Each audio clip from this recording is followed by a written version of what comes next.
Attention, the following video features content not suitable for all audiences. With that being said, the video does adhere to all of YouTube's guidelines for content policies. If you are underage or do not wish to see sensitive content, click away now. However, this video does not contain graphic nudity in any way, shape, or form. The entirety of the video is in a text format and is just a narrated reading. It also does not promote hate speech or harmful or dangerous content. It is simply a retelling of events in story form. Furthermore, I did not write this story. Any discrepancies with the narrative or events in this story are not the fault of the uploader. Storybro, this is your one and only content warning. Enjoy.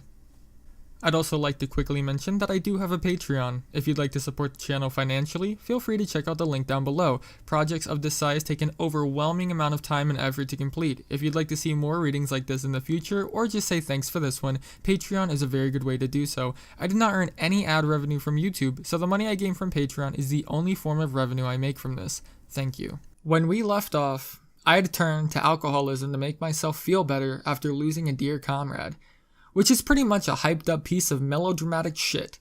Firstly, I'd only taken like half a shot of some rum and coke, which is nothing. Literally a pittance, made worse by the fact that it was, in all likelihood, very cheap rum. Next up, I was only doing it because I felt like I was in that kind of mood where I should be a character that goes to the liquor cabinet and takes a drink to get over it. My experience with alcohol up to that point was mostly in media, so I had no fucking clue what I was really doing anyways.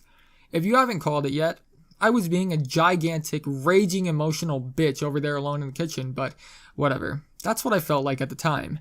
I was getting picked on nearly constantly and used like a toy the entire time. I'm not going to pretend I didn't enjoy it and throw up a who gives a fuck attitude all the time, but that entire attitude was biting me in the ass.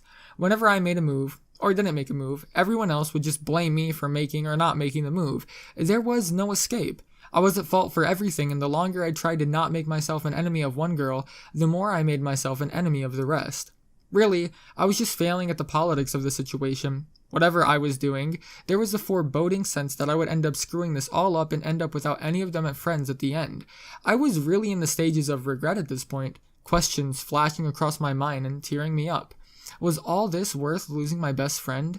Is this worth losing 3 other good friends too? This sounds dramatic, but I was pretty bummed out over the entire morning. In my head, I was going over the bad parts and ignoring all the good, in that stupid way everyone manages to do when they just get in the tiniest bit sad, telling myself I had ruined it all and fucked up everything. See why I felt like I needed a drink to make it all better? Either way, I was standing in the kitchen glaring angrily at the lack of more soda in my cup. Might as well go figure out where everyone went. I just slammed the cup down on the kitchen counter. It's pretty loud, so I'm sure at least everyone in the living room heard me. I don't think I stomped out, but my footsteps were heavy enough to be easily audible. I get to the living room. Homely and Birthday are the only 2 in the living room, and they're playing competitive vidya. They seemed intently focused on winning, working out the anger between one another, I guess. I leave them alone. I really want nothing to do with either of them at the moment. Still in a brooding mood, I meander off to the other side of the house where I imagine the other girls went off to. I find Birthday's room with the door closed. It's gonna be locked, isn't it? I try the handle loudly. It's locked. There's only silence inside, but I hear the faint sound of a TV humming through the wall, so they're probably watching something with the sound turned off. Man, I miss being able to hear televisions through walls. Stupid LCD technology. I've got no interest in going back to the troublesome 2 in the living room, but I'm not welcome here, it seems. I don't even say a word. I just stomp my feet a couple times and then step lighter and lighter until it sounded like I walked away. I then sit myself down, silently against the wall beside the door and start listening. I'm silent, and they're silent. I just drift off into thought about how badly of a fuck-up I am. In terms of helping me get over my mood, this is adding negative percentages.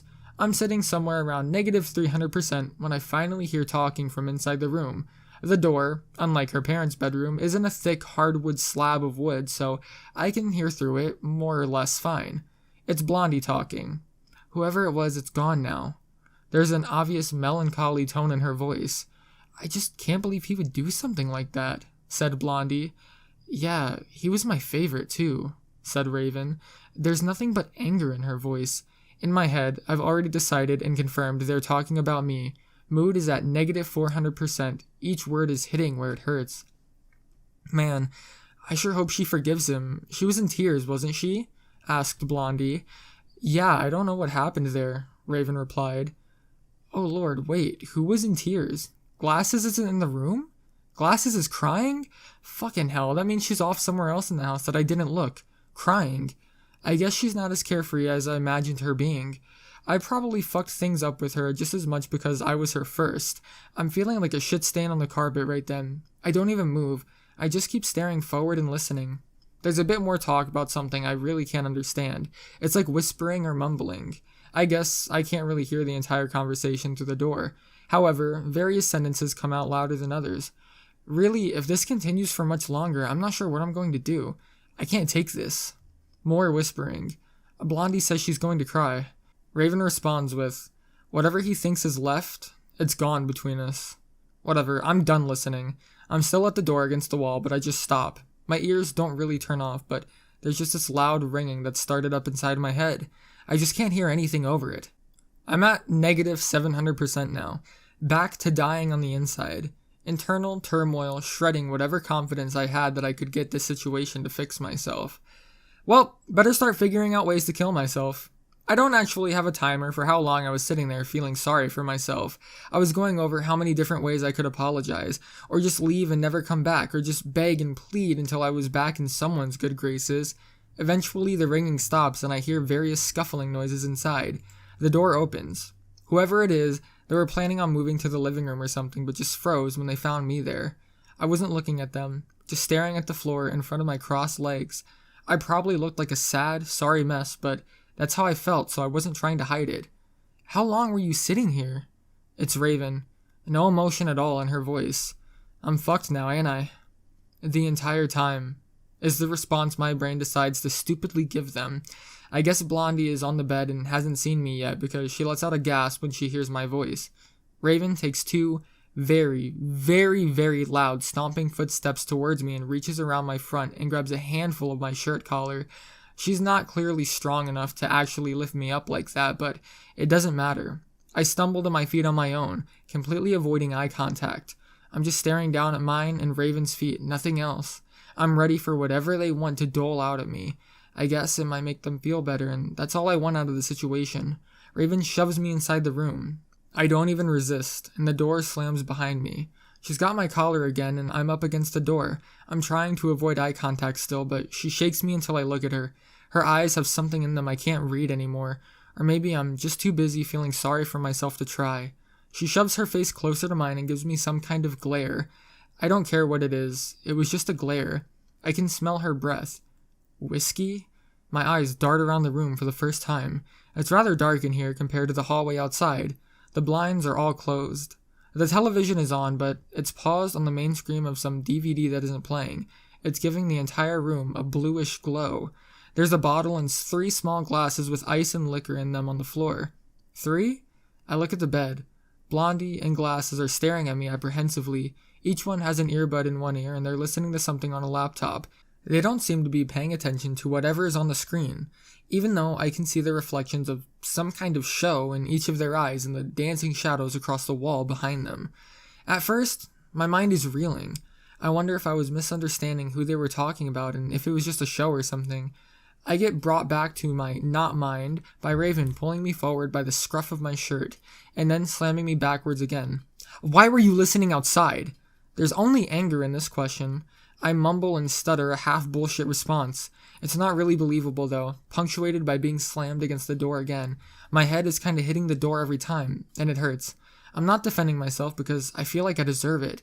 I've dug my grave and now I'm going to lie in it. She can smell my breath now that I responded. Her face changes from emotionless to suddenly understanding that I had been drinking too. She's gone from perfectly reasonable angry Raven to batshit angry Raven. Why were you drinking? Her voice isn't even angry anymore. There's actually nothing in her voice. It's an empty question. I'm not going to just take that one.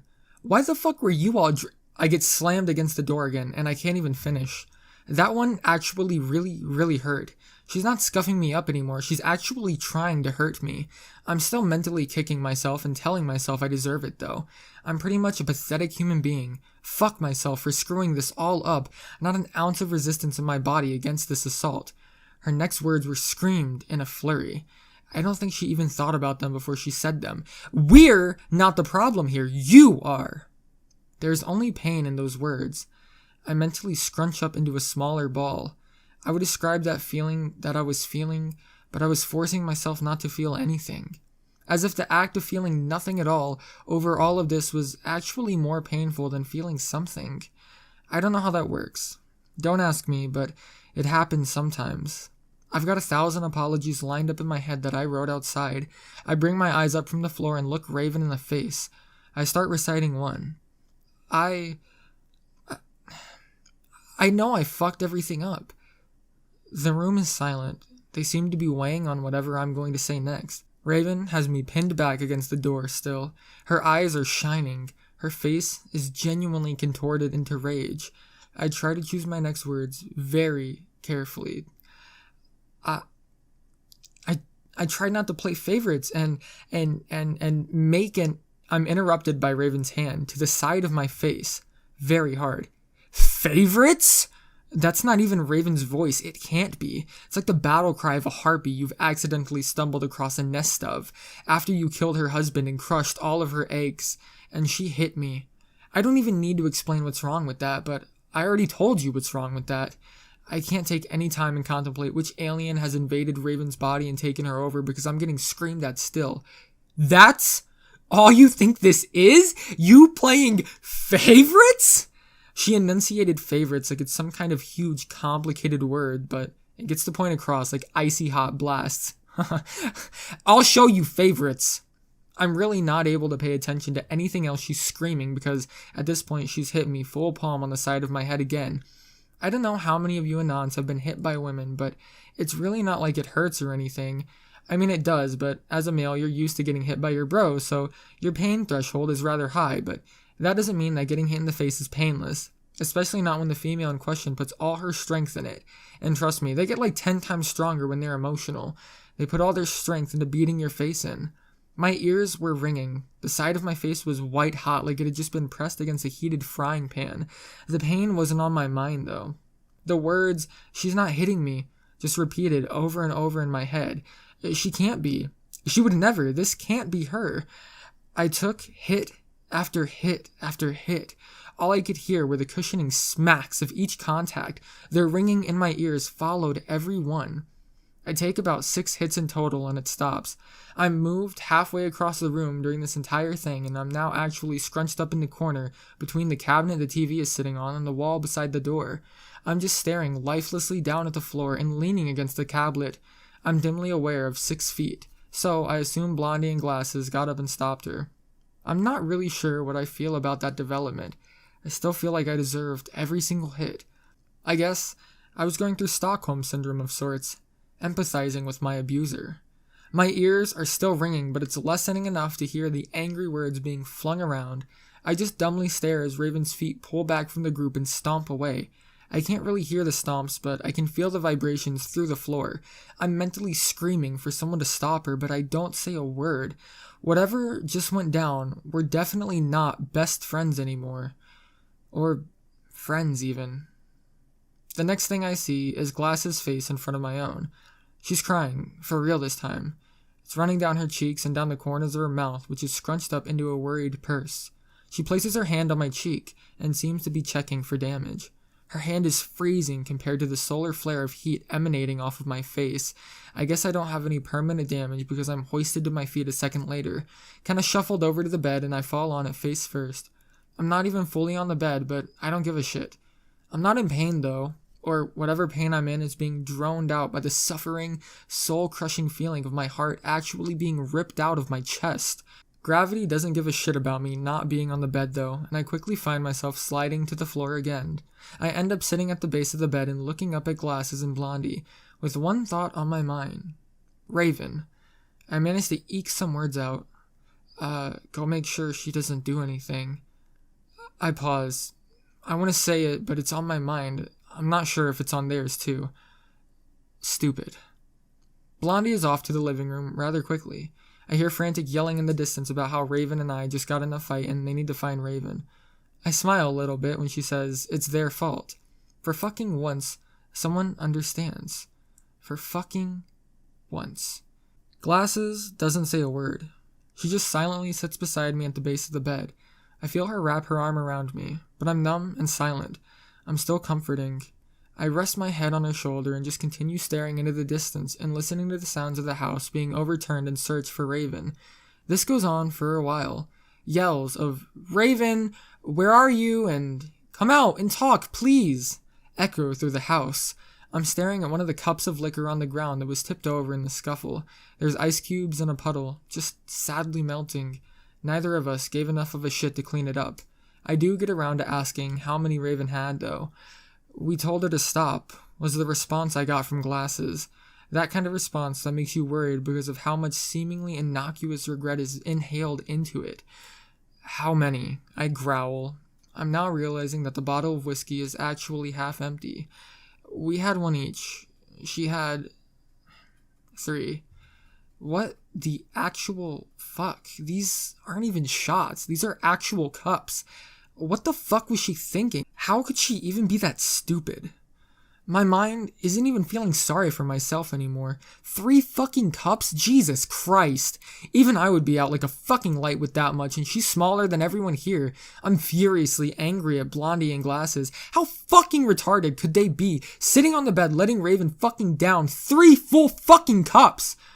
How are they that oblivious to her feeling like shit? Not to mention, we now have no clue where she is. So she's hiding somewhere, with enough whiskey in her stomach to get severe alcohol poisoning or worse.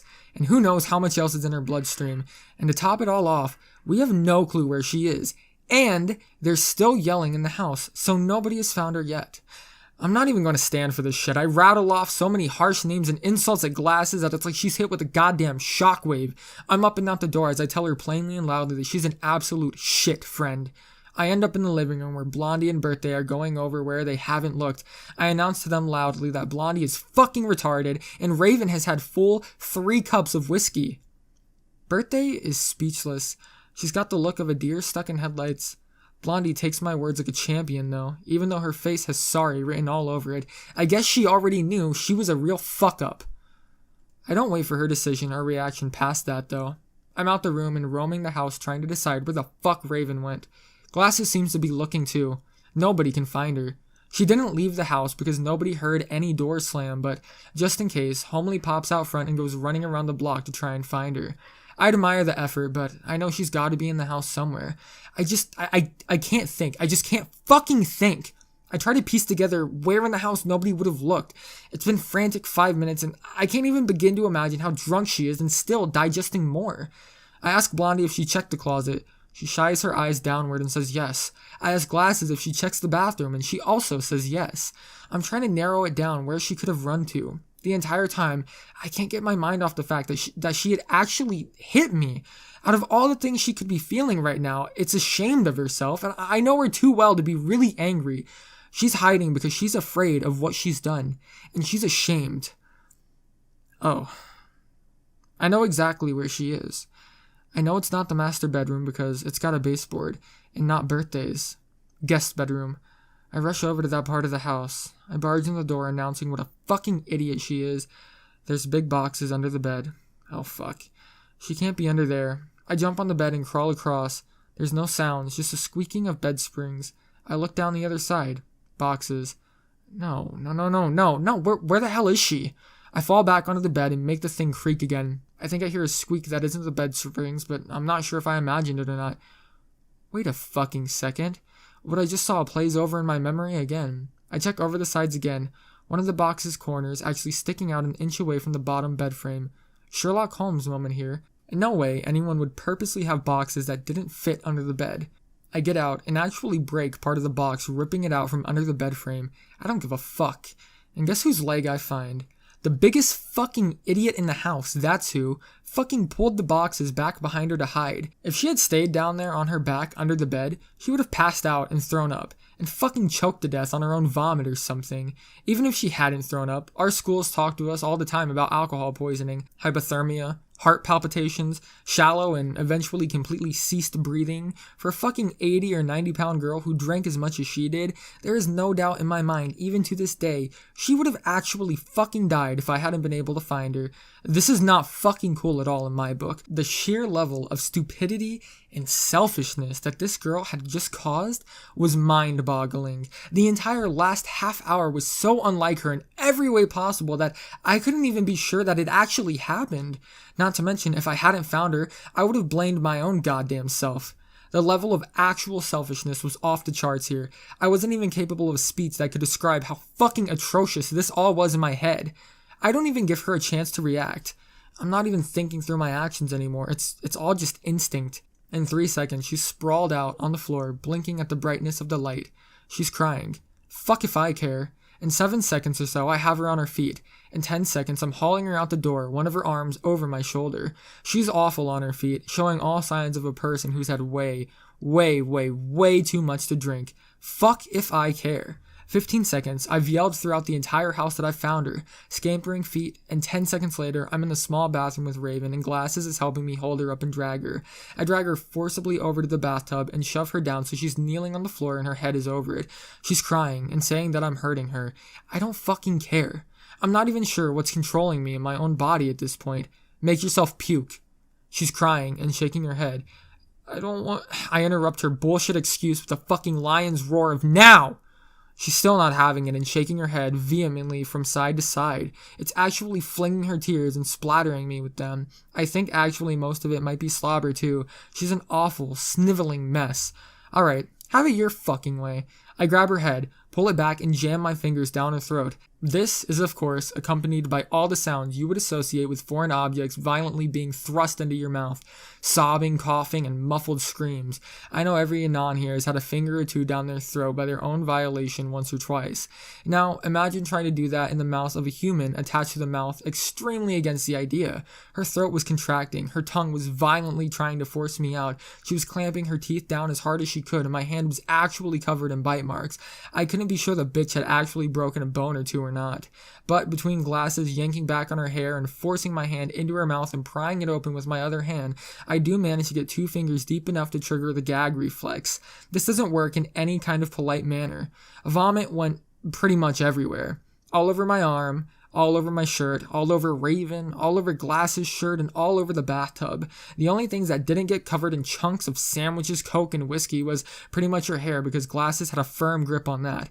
I just let go of her and leave her to limply retch into the bathtub. I rip off my shirt, use what was clean of it to wipe my arms and hand off as well as I could. I just crumple it up and toss it into the bathtub.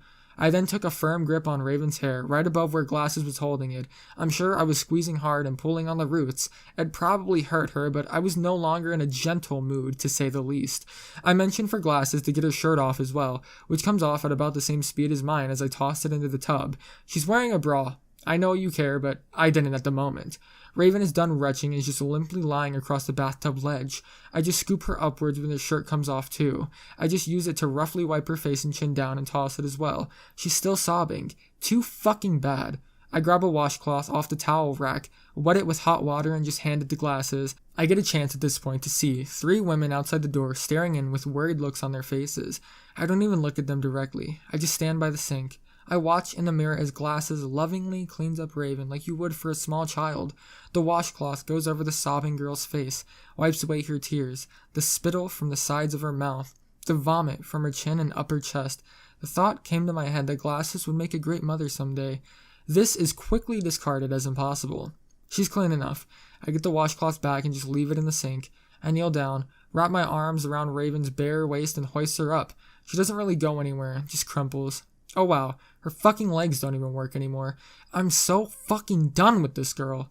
I just kneel down and grab one of her thighs and wrap my arm around her underarm and back, and then I hoist it all upwards. This results in the laziest fucking possible way of picking up a girl, but it's the easiest if you're in a small space and have 0 leverage on a limp body. I've got one leg fully over my shoulder, the other just hanging loose. Then, her entire upper body is hanging off to the side of me. She's kind of complaining, but no fucks are given. I just turn sideways and walk her out there and back to the guest room. Glasses is step in step with me, though. Goddamn miracle woman she is. Before I'm even to the bed, Glasses has rolled back the covers. Raven goes in. We prop her up with pillows on her side. I guess one of us had seen it in a movie or something. Wrap her up so she can't move in the blankets. Problem fucking solved. Let her sleep the rest of whatever is in her system off.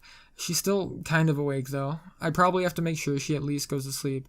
I lie back on the bed and turn her over to look at her. She's half awake. When you get someone really drunk into a warm, comfy bed, they kind of fade off fast. I glare at her. She starts moving her lips. It's a faint but clear thank you. I say the first thing that comes to my mind. I fucking hate you. Yep, that was the first thing. She doesn't even flinch. Frankly, I think she smiles. She mumbles, I know, before she's off to slumberland. Yeah, well, fuck you and sweet dreams too. I'm up. I'm still shirtless, like I give a fuck anymore. I stand up and start to leave before realizing we should probably check in on her every couple minutes. I just point at the girls and make it clear that it's their job to make sure she's breathing every 10 to 15 minutes. I grab Glass's arm and lead her back to the bathroom. I close the door and lock the door and turn on the shower. Watch as the disgusting mess just kind of washes away down the drain. Of course, it's not going to be that easy though. Chunks get stuck everywhere and it's all over the clothes. Glasses and I spend 10 minutes scrubbing the bathroom clean. We don't take off any more clothes. We don't really get more than our upper torsos in the shower, but we get everything clean and wash ourselves off thoroughly. We walk out the bathroom with pretty much the entire top halves of our body dripping wet, and a pile of clothes in my hand. We get about 5 steps out of the bathroom before I yell out across the entire household, Blondie, homely, birthday, living room now! They better fucking listen. We end up waltzing into the laundry room and just tossing the wet clothes in an empty hamper. We'll deal with that later. We move back to the living room and they're actually kind of lined up like soldiers. I don't think it was intentional, but I just forced Glasses to stand in ranks along with the rest of them. She's still not wearing a shirt. I'm still not even wearing a shirt, and this doesn't make my fucking terror-inducing look of malice any less scary to them all, though. I'm like a goddamn army sergeant up here addressing troops. I've got rules to lay down of my own now. First thing I do is call Blondie and Glasses absolutely shit friends again. I make it clear that they really fucked up. Not just in the little, oh well, you could have stopped it, way either. I make it firmly clear that although she's completely to blame for drinking so much herself, they could have stopped her at any time. I make it clear that they both owe Raven a serious something whenever the time comes for favors to be cashed in. Glasses gets off the hook a bit because she did really help me with her though. Next on my list is fucking alcohol. I'll lay down the law, and nobody is to touch another goddamn drop. I send Blondie to go retrieve the cups in the bottle from Birthday's room and burn them. We don't say a word while we wait for her to come back. It's pure silence. I've got a look on my face and make sure it stays silent. All the girls are really standing up straight now. It's like a bunch of Marines. They're probably terrified of me. Eventually, Blondie returns and assumes her position in line. Third on my list is the sleepover itself. It's over. The silence doesn't hold. Dissent in the ranks. We shouldn't be punished. It's her fault, said Blondie. We weren't even drinking, protested Birthday. I pulled a shut the fuck up card twice, and I make it very goddamn clear that a girl almost died here. That us just dicking around and having a good time was over. I make it full well and clear that I'm going to call Raven's mom and have her come pick her up, and the sleepover was over. Everyone groans. Homely blurts out, it's not our fucking fault she has problems. We're not as fucked up as your friend. Oh man, Homely, the one thing you could have said to set me the fuck off, you did. I just slap a smile on my face, a shallow, empty, cheek-to-cheek, terrifying smile. She sees it and shrinks back. No argument left. I don't even wait for any more opinions and just start walking away. Wait! It's Glasses. You can't. You know you can't. She's right. I'm on great terms with Raven's mom, but even the most innocent explanation for why she was drunk and out like a light would just set off old bombs that are better left buried. Fuck, maybe I can call my mom or something? Take care of Raven. Right. I guess it's a really dumb idea to get any parents involved in this. Doing the responsible thing is the right choice, I guess. It would set off lots of parental bullshit meters if the other parents found out I was around at the sleepover anyways and that alcohol was involved. Only so much of a lie you can hold when shit like this goes down. Not to mention the almost died part. Blondie points this out word for word. Plus that whole almost dying thing. I guess she's right. I turn around. Listen up, maggots! They jump like half a foot and stand up straight. Goddamn, that was pretty neat. I didn't think they would do that. If we're going to continue this, we need some oath of secrecy that nothing leaves this sleepover Birthday comes up with some sappy, multi-pinky finger swear system, and oaths are said to not speak a word of anything that happened or happens. For those of you who don't know what a pinky swear is, it requires all participants to extend hands and link your pinkies with one another. I just stand there and watch with my hands behind my back. Now that this is done, I snap at Homely to go make sure Raven is alright. She's up and out of the room in an instant. God, I wish I could do that all the time. I'm out of alpha for the time being though, so I just ask, then what are we doing now? It kind of comes out with a little bit of alpha left over, but it's less of a question more than a demand. It's only like 1 p.m. Birthday suggests more board games. I don't give a shit. Glasses doesn't seem to give a shit either. We both have no shits to give. I'm not fucking fixing that though. Let's play board games. Birthday pulls out the pile of board games again. Monopoly, no. Risk is too long. Chutes and Ladders, lol. Chess, checkers, Battleship, no. Jenga, hell yes. Blondie says no to Jenga though. Pokemon Master Trainer, motherfucking board game. Hell fucking yes. This is how you get over near-death situations, Anons. We set that shit up. Wait up. Winner needs to actually get something. They can tell all the losers to do one thing together and they have to do it? Homely? I guess it's not that bad of an idea, Homely. But I feel like anyone else could have come up with something better. Everyone seems to like that rule though. Time to be a Pokemon fucking master. Goddamn, roaming the countryside, catching some Pokemon. That game had like 150 Pokemon tokens you could capture. It was great and nobody had it. We get to the Elite Four. Each of us is getting our asses wrecked. Except for one girl. Homely. God damn it. She rolls a motherfucking rare chance card and captures an Articuno and a Zapdos. It gets like a fully evolved set of god tier Pokemon. Seriously, what the fuck? Everyone else is floundering around with Magikarp and Rattatas. She just rolls through and dominates everything, blows through the Elite Four, wins whatever the end game was. I can't handle this. Everyone is mad. Alright, I get to tell you guys to do something, right? I fucking hate you so much, Homely. This better be good. Everyone needs to stand on their heads for 20 seconds. Everyone is really mad. What kind of dumb, fucked up demand is that, Homely? I mean, holy shit. That's worse than like entry-level truth or dare. I mean, fucking, goddamn, I'm gonna kill all of you as soon as I get the chance. I can't even handle how bad at sexy without your shirt tucked in. Okay. I guess that's alright. Still pretty shit though. Only really works on Blondie and Birthday, but I guess that's fine. I go first. I can't stand on my head for shit. I just fall over. Can't hold 20 seconds at all. Can't even hold 5. Eventually, Homely takes pity and grabs my legs and holds me up, which would be pity if she didn't take the chance to run her hands down my ankles. I just shut up and ignore her. Since it's not really something that's likely to make the other girls angry, I get my 20 seconds over with. Glasses decides to go next. She's perfect at standing on her head. I don't understand how that works. Probably breasts are counterbalances or something. Her breasts go from sagging a little bit downwards to upwards towards her face as she does the flip over. She's still got her bra on, so not much movement really, but it's a lovely excuse to stare at her chest and a delicious underboob for 20 seconds. She eventually rights herself and is finished. The best part is, I can still stare at her chest. I'm broken out of my reverence by Blondie offering up her turn next. She does a half somersault and ends up with her legs kicking in the air. Her shirt falls down and is pretty loose, so right over the front of her bra it goes. There's an absolutely glorious span of skin visible, from the waistband of her shorts, which seems to be a tad low on her hips, to the lovely triangle of flesh above her breast but below her shirt. Even her belly button is tantalizingly visible. Her chest is rather firm, so there's no sag at all upside down. Just cute, blue bra encased breasts for 20 seconds, with adorable kicking legs in the air. Except she tumbles down after 15. Homely stomps her foot. You have to do all 20! Redos. Blondie's forced to do another entire 20 seconds, with enough skin that I'm inclined to become a vampire again.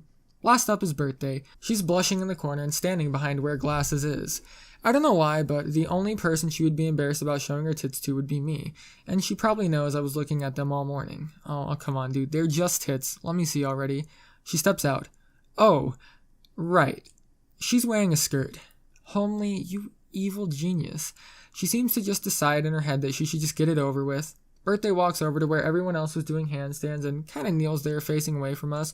She just leans forward with her arms on the ground and elevates one leg up in the air. Gravity does its job and her skirt just falls down around her torso.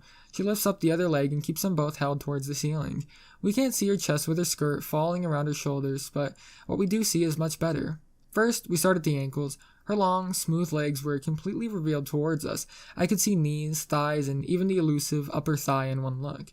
Her skin was a lovely shade of white. I guess she didn't tan much either. She was also shaved smooth the entire way, legs and all. This means one great thing. Her underwear is firmly pressed into the crease of her crotch. This leaves absolutely nothing to the imagination. As far as we're all concerned, we knew exactly where that vagina started and ended. She holds this position for 10 seconds. 12. 14, she gives a little waggle. She's on the ground at 16. I don't understand how. She had perfect form. Well, you knew the rules. She had to go do it again. Up in the air, her legs went again. Down around her shoulders, the skirt went again. Up in the air, my boner went. This time, she wiggles her legs a bit the entire time. This forces the panties back and forth through the crease. We're really just standing like 4 feet away from this. Even the girls were staring.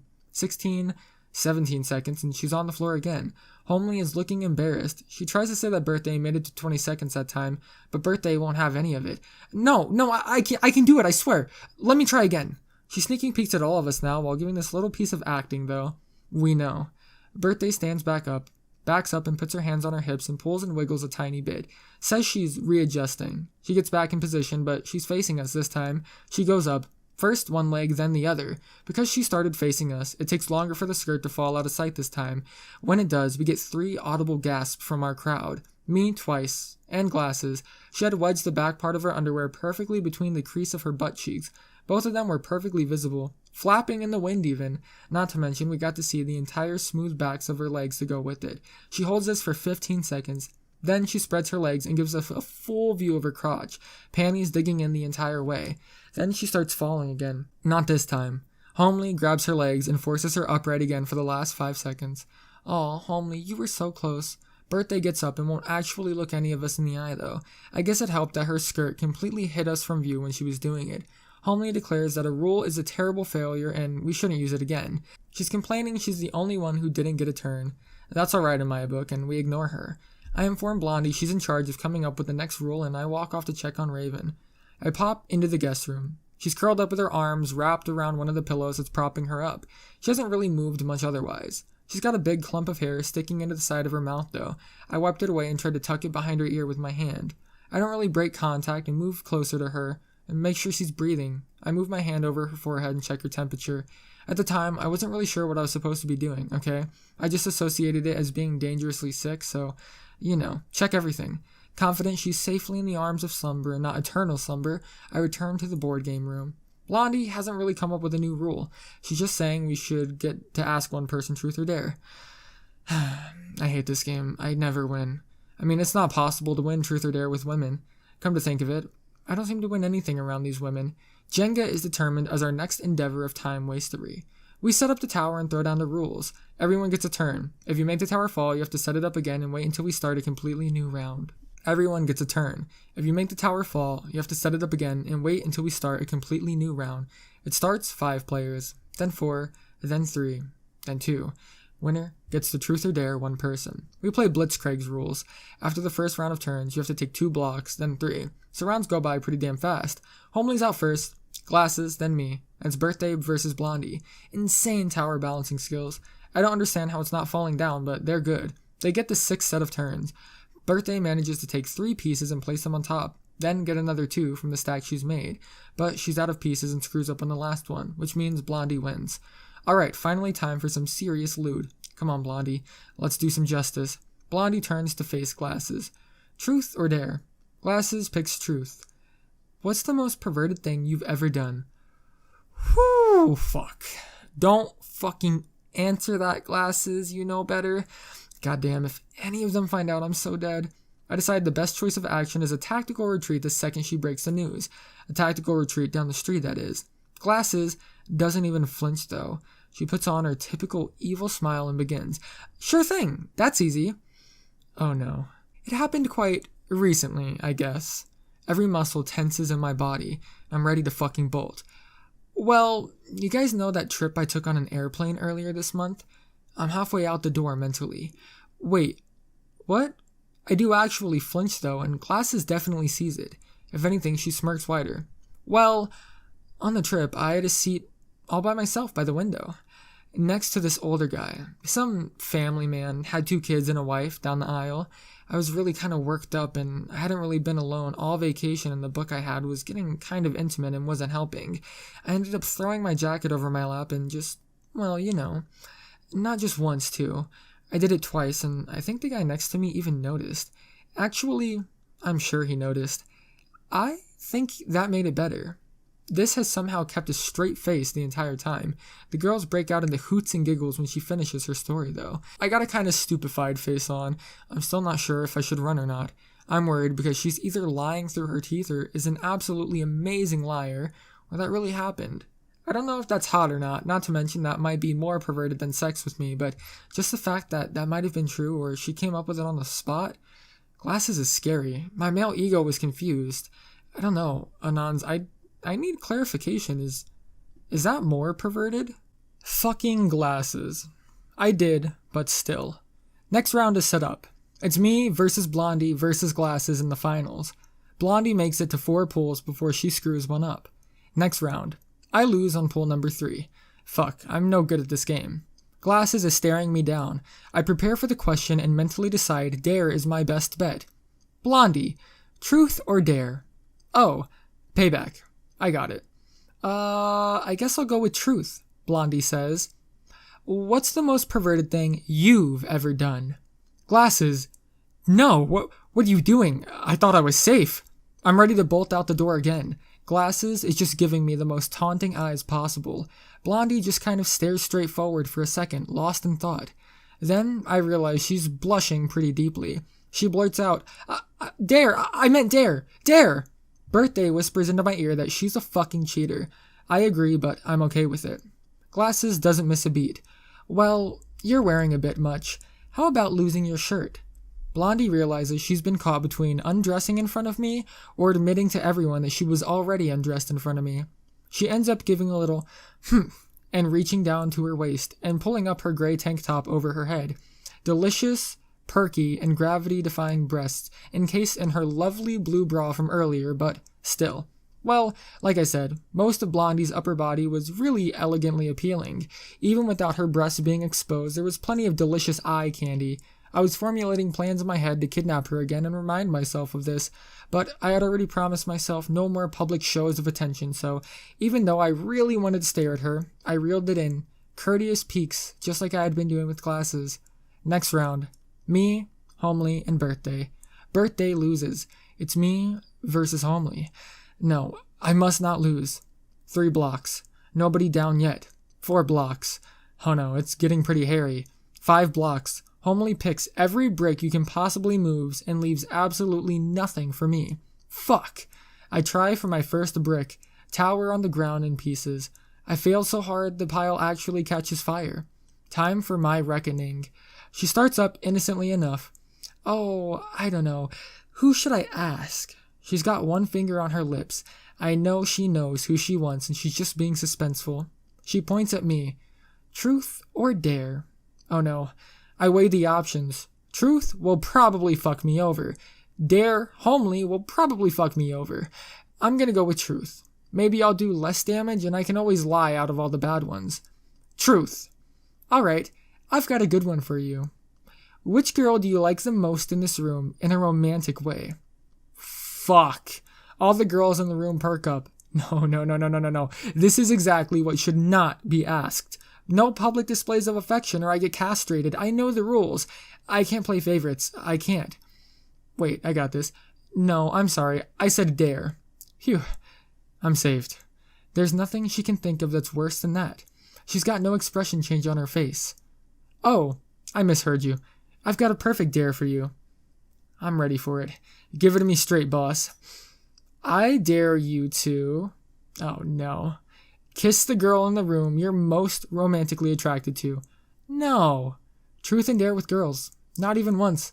I abandon all hope. Man the lifeboats. The captain's going down with the ship. I'm pretty sure that she's got to be cheating. There's a rule against that, right? I'm looking around hopefully, but all the girls are boring me with eye drills. Oh god, I gotta think about this logically. Glasses doesn't like me going after Blondie, but I don't know her opinion on Birthday. Blondie would be crushed if I kiss anyone but her. Birthday would be crushed if I kiss anyone but her. Fuck Homely. I don't know what she was thinking, but it's definitely not her. But hurting her feelings is a bad idea too. I can't win. There's no winning. It's all gone wrong. Please, time traveling Anons, send help. I've got one plan. Delay. It's an important decision. I need time to think. I say this with a sincere, thoughtful face on. At least, I hope it's a sincere, thoughtful face and not the fear and terror I had on the inside. The girls collapse into awws. And, of course, from birthday, I figure it's worked. Of course, I know who I would kiss, but they won't know that. I'm gonna go the route that doesn't involve suicide caused by multiple homicides on me. I stand up and just walk away. I think I end up in the kitchen. I'm not alone, though. I have 2 followers, Birthday and Blondie. They're giving me these looks. The eyes, man, they're just staring into me. You like me more, right? You're going to kiss me, right? I'm your in-real-life waifu, aren't I? This is what those eyes were saying. Please send help. I book it out of there. I turn the corner, turn like 6 more corners to make sure I've lost them. I might be doing laps of the living room, but I don't care. I open the bathroom door and step in. I close and lock the door. I turn around. Homely is standing there, knees bent. She's halfway to removing her pants and sitting down to use the loo. I meet her eyes, and she meets mine. 2 seconds pass. She continues pulling her pants down. I flip a shit. I jump in the air, open the door, and do a 360 no-scope the fuck out of there, just doing continual moonwalk spins and headshotting people as I exit the bathroom. I don't even know where I'm going. I just go around 7 corners backwards and have over 15 confirmed kills. I just go through a door and lock it. I am so done. I turn around, and it's the guest room. Raven is still curled up. I walk over and place my hand on her head again. She's got her face scrunched up, and she's breathing softly. Fuck, I wish Homely hadn't said, this room. This would have been easy. I would have led them in here and given Raven a kiss on the cheek, considering they know we were best friends and I had just pulled her out of a burning building in the eyes of the group. It would have been met with a group aw, and the dare would have been over. Nobody would have been hurt. They wouldn't even be jealous because Raven would never even know. It would be a cute, secret crush instead of an open admittance of love over all the rest. But no. If war is what Homely wants, that's what she's gonna get. I get off the bed and walk back to the door, going over the dare in my head. I take one look back at Raven, walk out and lightly close the door as to not wake her. I put my game face on. I return to the kitchen and find the 2 Medusas staring me down with eyes of petrification. I tell them I've made my choice. They follow me back to the area we were playing games. All of the girls look solemn. The moment of truth is upon us. I have them all sit down in a row. I'm still shirtless, mind you, and so is Blondie and Glasses. Homely looks rather embarrassed, but I couldn't give a shit. She should lock the goddamn door. I tell them that I thought long and hard about my decision, that the girl I'm going to pick is definitely the one that I would like to be romantically involved in. I continue hyping it up like this. I say that it's the most attractive woman in the room, the most special, the most mentally stimulating. These girls are in the palm of my hand. Each one is imagining I've said all these nice things about them, that I'm going to pick one of them up and romantically sweep them off their feet. I've got them all riled up into boiling and frothing pots of hormones. It's time to pick one. I kneel down in front of...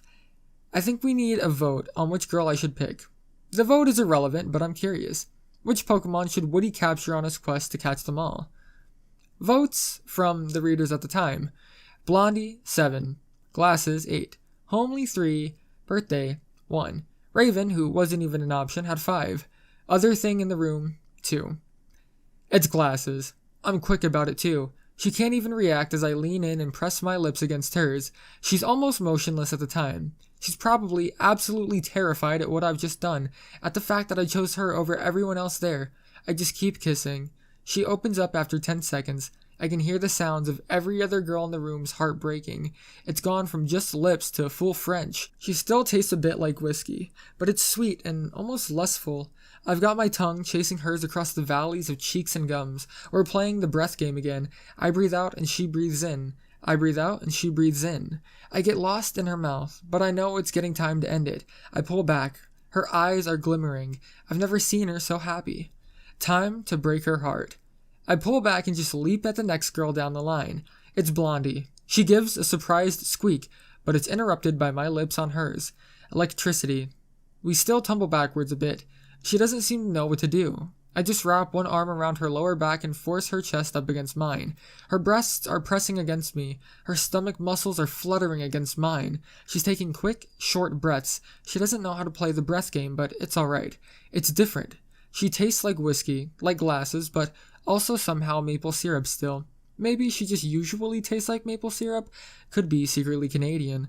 I'm lapping her up like a thirsty kitten though. Her tongue doesn't know what to do, but eventually we fall back into the rhythm we had earlier in the closet. It's close. Less intimate than Glasses and I, but it's different. Her body is different. Her taste is different. She's giving little gaspy breaths all of a sudden. I realize I'm running my hand over her stomach and tickling her. Oops. I keep doing it. About a minute and a half into the kiss, I pull away, and it's on to the next victim. Homely appears to be next down the line. Well, here we go. Submarine ready. We're diving, Captain. My lips contact hers. She's just as surprised as Blondie was. I guess she really wasn't expecting to be chosen at all. She just lips, gums, and teeth, though. I don't know why she doesn't realize it, but opening your mouth is a thing that you do when kissing. She probably hasn't been kissed many times. Poor Homely. Still, though, the kiss is awful. She tastes like Coke and white bread, not the most appealing flavor. I try my best to teach her to open up, but it's no use. After a minute and a half, I just pull away. I'm dead on the inside, but she seems happy, so it's whatever. And last, but not least, she's sitting kinda far away. I do a flying leap at Birthday. I manage to tackle her to the ground in a way that doesn't injure either of us. Our lips connect. She's hot. Her skin is burning compared to mine. She also doesn't know how to kiss, but she's far better than Homely. Salty, a tad sour. Her tongue seems to be the most flavorful part. She's not very good with her mouth or her lungs, but she's all over me with her hands. I get hands on my back. She squeezes my butt. She's pressing herself into me. Without a doubt, she's the most physical of the four. She's even grinding against me, letting out soft moans. I'm kind of embarrassed, but I do my deed and cop a feel of her breasts anyways. I make sure to use my left hand so the group can't really see what I'm doing since she's at the end of the line, but I definitely get a nice, hard grasp and a rub of her breast. It's glorious. Somehow, she gets one of her legs around mine and pulls me upwards a little. Oh my god. My hardened crotch brushes hers. This is like the best shifting weight sensation ever. It's fucking amazing. She does it 3 more times as we continue kissing. Eventually, I have to pull back. My little friend tries to stay, but he's attached to the rest of me. I move backwards into a sitting position. I'm completely out of breath, for very good reason. I lean back, mulling over the various kisses and the ups and downs. All the girls are looking at me with various confused, Homely, amazed, Glasses, angry, Blondie, or just turned on, Birthday, faces. I'm categorizing the kisses in my head. Glasses had the best kissing technique by far. Blondie was the most exotic. Homely was the worst kiss, and Birthday was the most physical. I'm kind of silently wishing Raven were here so I could try hers too, but I take that back pretty quick. I'd want no part of her if she was awake now. It's really no contest who was the most fun to kiss though. I stand up, I put on my best shit-eating grin. My voice is full of nothing but true glee as I announce, I've fulfilled Homely's dare of kissing the one woman in the room I would most like to be romantically involved with. The rest of you just let me kiss you. Who would have thought it was that easy? This is the part where I start running. I yell behind me, I'll never forget any of them. I'm dodging pillows and half the Jenga set flies by my face. I'm writing this as I'm locked in the bathroom. There's loud banging and I think they've got a battering ram. Time traveling Anons, please send help. Well, that's where I stop tonight, Anons. I need to wait for the time travelers to send help anyways. When we left off, I was locked in the bathroom with angry women possibly beating down the door. No time-traveling Anons came to my rescue. Jerks. I had to solve this one on my own at the time. I was in a pretty great mood though, since I had just made out with every currently conscious girl in the house, in a span of 10 minutes. Of course, the banging and yelling outside the bathroom wasn't helping my mood. Come out so we can castrate you, said Blondie. This was accompanied by hurried agreements and more banging. There goes my thoughtful assassin, thinking ahead as always. Far as I saw it, they weren't actually too angry. Women, especially, tend to pull this very often compared to men, where they'll get angry and overreact to a subject that they aren't actually as emotionally vested towards as they make it out to be. This seems to be partially for entertainment reasons and partially because faking strong emotions gives you control over the situation. manipulation, and advantages in future situations, really. This isn't rare among men either, but men are usually complete bitches about it when they do. Alright, I guess the women are being complete bitches too. But they were angry enough that hiding in the bathroom was a valid option, so I guess they were winning. As far as I was concerned though, I had them right where I wanted them. Each one was now playing the words I had sung to them earlier over and over in their head, about being the cutest, most intelligent, most beautiful, and the most desirable in the room. Each girl had the vain hope that it was them I was talking about. Each girl was probably replaying the kisses over and over along with those words too. I'm no Casanova, but I tried to not make the kisses awful.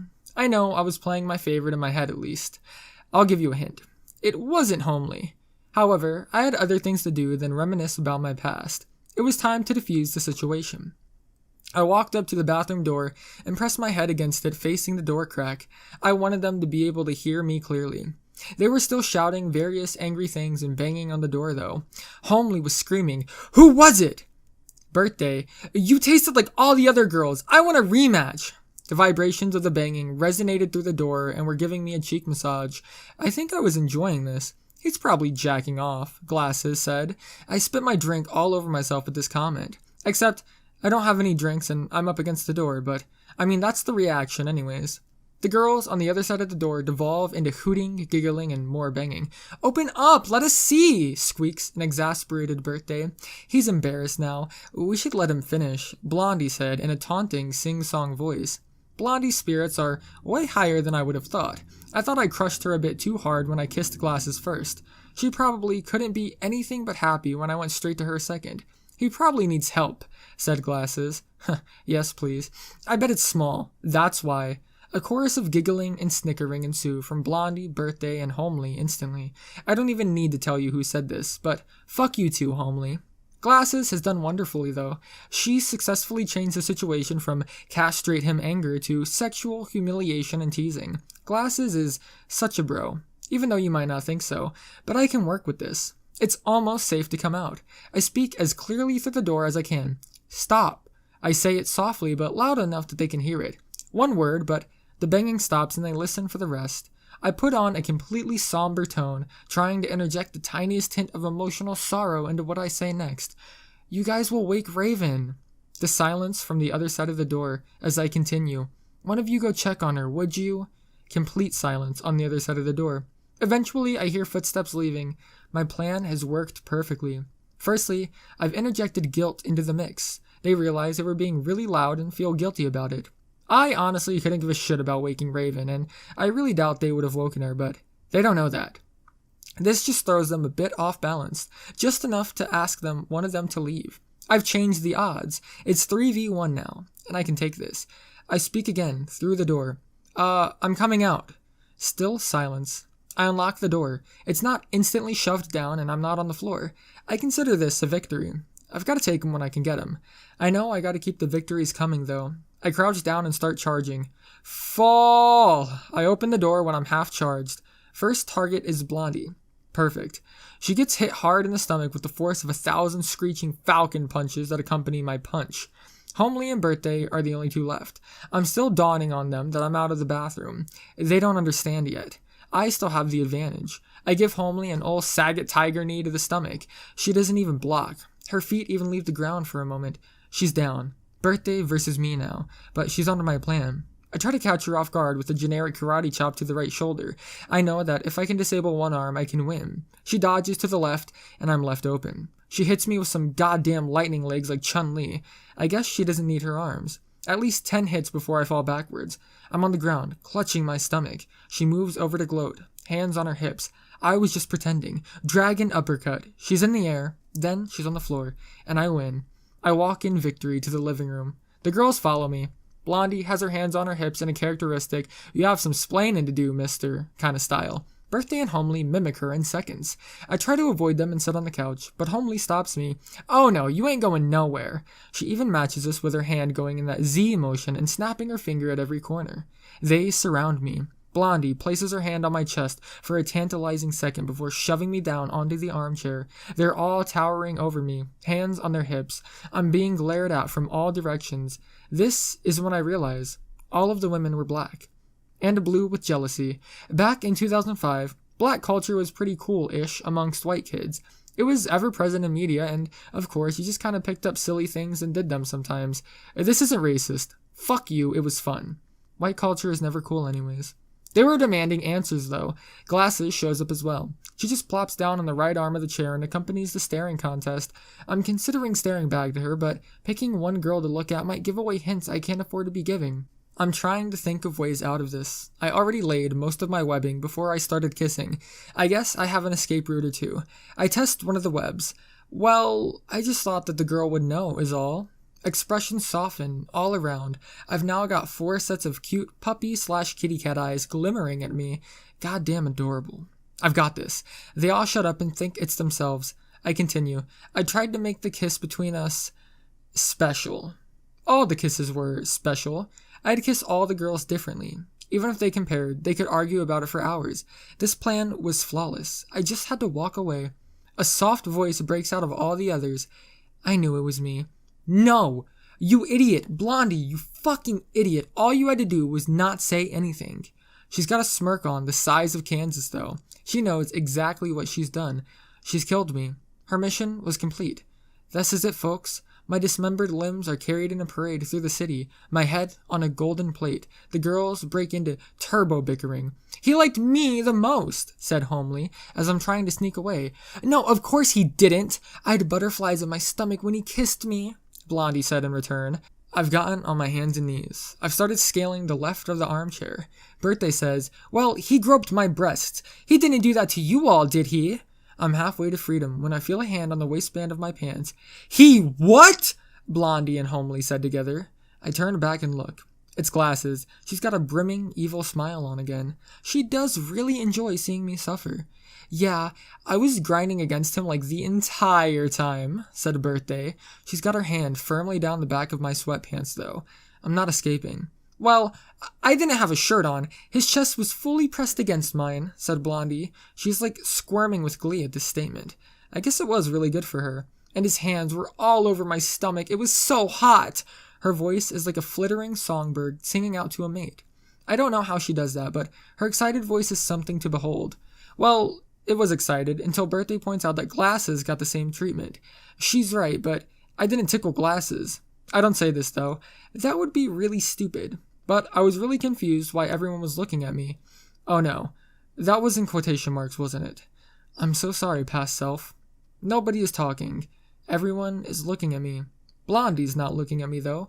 She's looking through me and saluting the American flag with her freedom face on. Head held high, right hand over her breast. She knows she's temporarily won the war. I guess shirtless kisses really are the best, huh? Birthday says this with a defeated sound in her voice. I actually felt a little bad.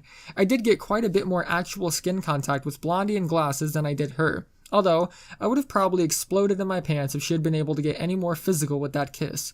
Homely suggests herself and Birthday get a redo with shirts off. This sounds like a great plan at first, and I'm nodding on the inside. Wait a second. My eyes narrow. I realize it's a clever, homely trap. She's the only girl that's not wearing a bra. I would have to kiss her topless. I contemplate asking Glasses if I can borrow her bra to wear myself as protection. Then I realize there's just a better plan. I relax back into my seat. Glasses doesn't remove her hand, though. It's still down the back of my pants. I shift over and whisper into Glasses' ear. Homely doesn't have a bra on. That would be unfair. Her hand is probably very visible down the back of my pants. I don't want to look at all the women, but I can feel the heat of the eye lasers. Glasses doesn't say anything. She just gets up and removes her hand. She roams over around the group of people and scoops up Homely's arm and leads the way. Phew. Safety assured. I inform Birthday she's going to need to calm her tits. I get the statement out just in time because she's trying to undress right there. She's dying to kiss me with her shirt off. Blondie has a sadder look on her face than she did earlier. But it's not fair if they get to kiss again. Aw, Blondie wants another kiss too. I'm sure Glasses would feel left out if she didn't get a kiss too. I'm not actually sure how I want to handle this. On one hand, I want all the girls shirtless. Even Homely a tiny bit. Don't hate me. On the other hand, I know that kissing them isn't going to actually help at all. It might seem fair on the outside, but they will just harshly judge every single movement I make. I would have to kiss all of them the exact same. I don't know if I could even do that, or resist not making each one different. I would have to tie myself up or something. Well, I guess it'll work. But fuck tying myself up. I would be dead in mere seconds. I inform Blondie and Birthday of my plan. Blondie hates it. Birthday is grinning evilly. I guess that means it's a good plan? We're waiting for Glasses and Homely to come back. Blondie complains to me the entire time. She really hates the plan, but I think it's really cute. Glasses and Homely return, the prodigal sons from another land. Homely looks pretty proud of herself. I would be worried, but I'm still mulling over my plan in my head. It pretty much backfires if even one girl disagrees. Plus, it would ruin the mood if that happens. I'm trying to revise the rules in my head so that I won't end up hated by everyone. Birthday doesn't give me a chance. He's decided we're going to kiss him. Thanks, Birthday. We're going to hold his arms behind him too. Wait a second. Birthday, I was... What? Ooh, that means we can do whatever we want, huh? Said Glasses. It's like she knows just what to say to egg on the group every time. Everyone's swooning, even me. I don't know if I want to deal with this. I guess it's not that bad. The girls establish a timing system and everything with me just sitting there pondering the glorious events that are about to unfold. Alright girls, lay it on me. How many minutes? 3 minutes each. Ooh, that's double the time I spent with each of them before. No hands under clothes. Anything else is fair game. Oh man, this is a dream come true. Picture perfect anime events unfolding. I'm so ready for this. I'm beyond so ready for this. My mind is racing as I examine each of the women. I know Birthday is probably going to dry hump me to death, but Glasses and Blondie are complete mysteries. And Homely, well, I can close my eyes and pretend it's someone else, I guess. Speaking of Homely, aren't we forgetting something? She reminds us that the shirtless part of the kissing game was still a thing. Oh man, oh man, oh man. Everyone's gonna be in bras. I'm sitting up in my chair, probably wagging my tail, and I have my tongue hanging out like a dog. Birthday catches my eyes and gives me a little wink. She starts first. She doesn't just undress. She kneels down and is on her knees at the base of the chair. This puts her more or less at the same height as me, eye-wise. Eye contact. It doesn't break. I don't even look downwards as she lowers her arms and raises her shirt up. The eye contact breaks as the shirt passes her head. I look down. Glorious, golden bra encased breasts. Always good. She gives her upper torso a firm jiggle back and forth for my amusement before standing back up. Awesome. Homely up next. Glasses gives me a wink this time. What the fuck? I don't understand, but Homely steps in front of the chair. All the girls are obviously curious as to what she's wearing. Homely doesn't want to pull off her shirt directly, though. I guess she's embarrassed. She turns her back to me. I watch as she pulls up the front of her shirt. Nothing is visible, but she seems to pause when it's above her breasts. I can see fabric encasing them, so I might be safe. The girls, however, are giving out gasps and oohs. I'm a tad bit worried. She turns around. She's wearing a lacy brassiere, something you would see in a pinup magazine. It looks hilarious. I haven't seen one of those ever in real life before. It must have been Birthday's mom's or something. And I laugh. I manage to hold in most of it, though. Just get off a ha or two. Wrong move. Homely has the shirt down over her chest in a flash. She just yells out, "Jerk," and stomps away. The other girls are just staring at me. They're angry. I've fucked up. I've really fucked up. I've got to run. I just had a girl take off her shirt to show me something she thought was sexy, and I laughed.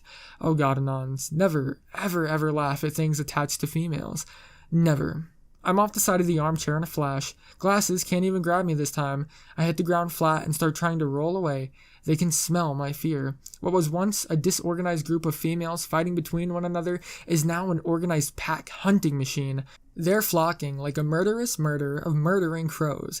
I'm tactically rolling away. One of them gets my leg. I'm clawing at the carpet. The last thing I see is Blondie coming at me with a pillow. I knew it would end this way. Well, that's the last thing I see before I kick off whoever has my leg and bolt out of there. Back around the corner, through the kitchen, bathroom again, and lock the door. They're banging on it again, probably 2 battering rams. Time traveling Anons? Please send help. Well, actually don't. I yell out past the door, "Quiet down, I'm taking a piss!" But they don't quiet down. Please, don't send help though, it'd be embarrassing. I finish up, wash my hands, etc.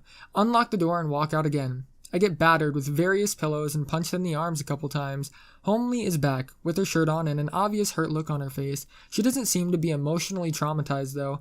My experiences in dealing with Raven seem to be non-indicative of what actual girls think. She's not giving me a chance to recover, though. She personally punches me hard in the shoulder. I take it like a man, which means I wince and grab it with my other arm because it actually hurt. I don't ever understand why we grab things that hurt, but I did. She's not too mad though. I should probably be worried. Homely walks up to me. I back up, but she follows. She's got some look on her face that I can't read at all. It's probably because I spend absolutely no time reading her face. She's actually forcing me against the wall now. Her closed breasts are pressing against me, and I realize she's back to not wearing any bra at all. They're lovely and soft, though. I can feel them change shape as she presses harder and harder against me. She makes like she's going to kiss me. She brings her face actual inches in front of mine. Her eyes are sultry, like she's been craving a delicious piece of cake all day and she's going to bite into it. Her lips are full, soft, and round. They're so tantalizing. Would you blame me if I tried to lean forward right now and connect? Well, I do. Except she's got her hands on my shoulders, and I can't move. I've been tricked. This movement on my end seems to be exactly what she was waiting for. She breaks off her advance and moves back. Her eyes break contact when she gets a foot away from me. She almost instantly turns around and squeals, "You see? I told you it was me!" Hey, wait a second, that's not how this Plus, he likes these better like this. She's got both her hands on her breasts and jiggling them up and down individually. The other girls are looking on in shame.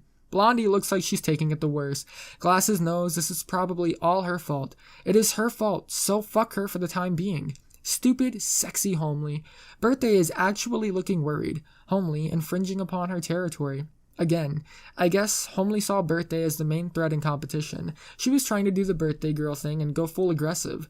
This makes sense when they've been directly competing this entire time. Homely's not playing this straight though. She backs up, wiggles her upper torso and exclaims, "Well, maybe you'd like them better like this." In one sweeping motion, she's got her shirt over her head. Oh, Lord. They're definitely D's. Both of them aren't very firm, but not droopy either. Just well-rounded with a little bit of hang. My male brain has the instant desire to support them. The center of each has a good half-dollar-sized circles of red flesh, topped with a lovely nipple. I'm now in full automatic male brain kicking in.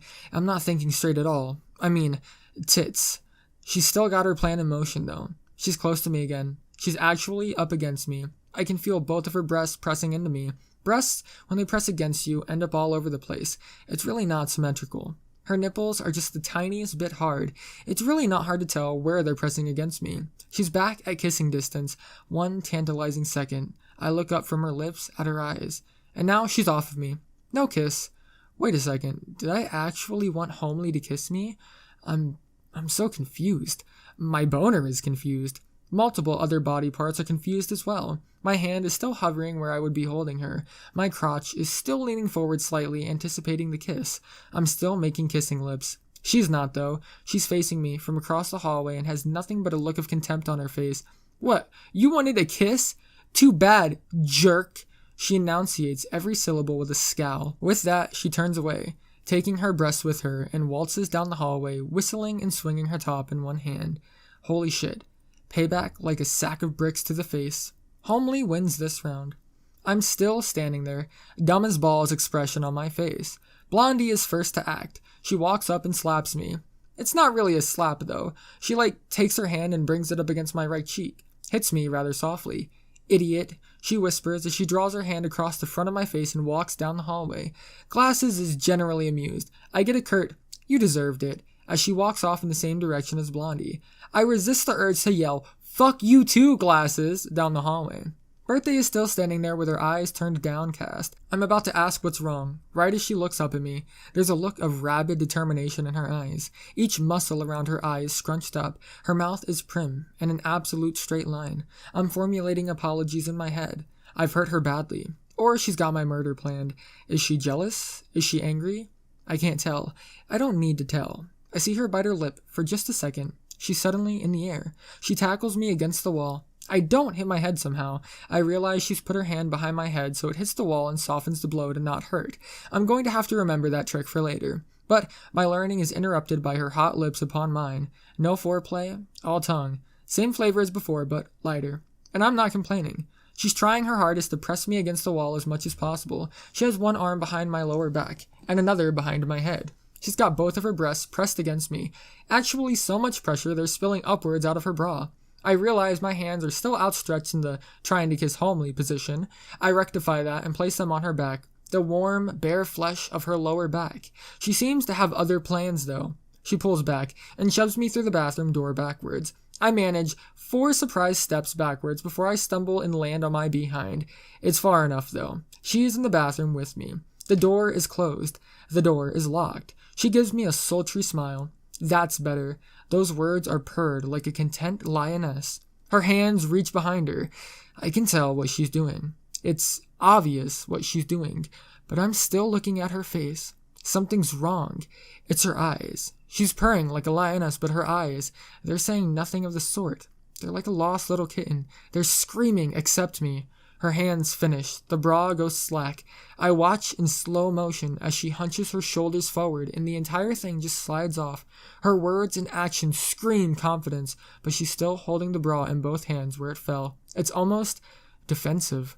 Her body language screams embarrassment with the tiniest bit of fear. I think she's scared I'll reject her. Valid fears for anyone in that situation, I guess. I'm still on my butt, on the ground, looking up.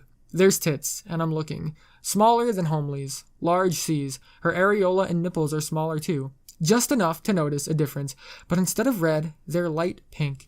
She's absolutely ravishing.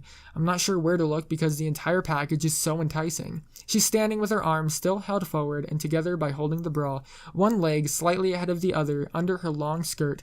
To top it off, the expression in her eyes has leaked slightly and her face is backing it up. The position itself is rivaled as some of the best modeling you'll ever see, the emotions passing it far beyond anything comparable. I don't get to stare very long though. She takes a step forward and blurts out, "Tell me I'm better!" It's definitely not confident. It's like a desperate plea. I'm, of course, more than happy to blurt out, "Yes, but I'm interrupted by the sound of being pounced on and kissed again. I'm not knocked backwards, though. She lightly forces more and more of her weight against me until I slowly reel backwards and lie down.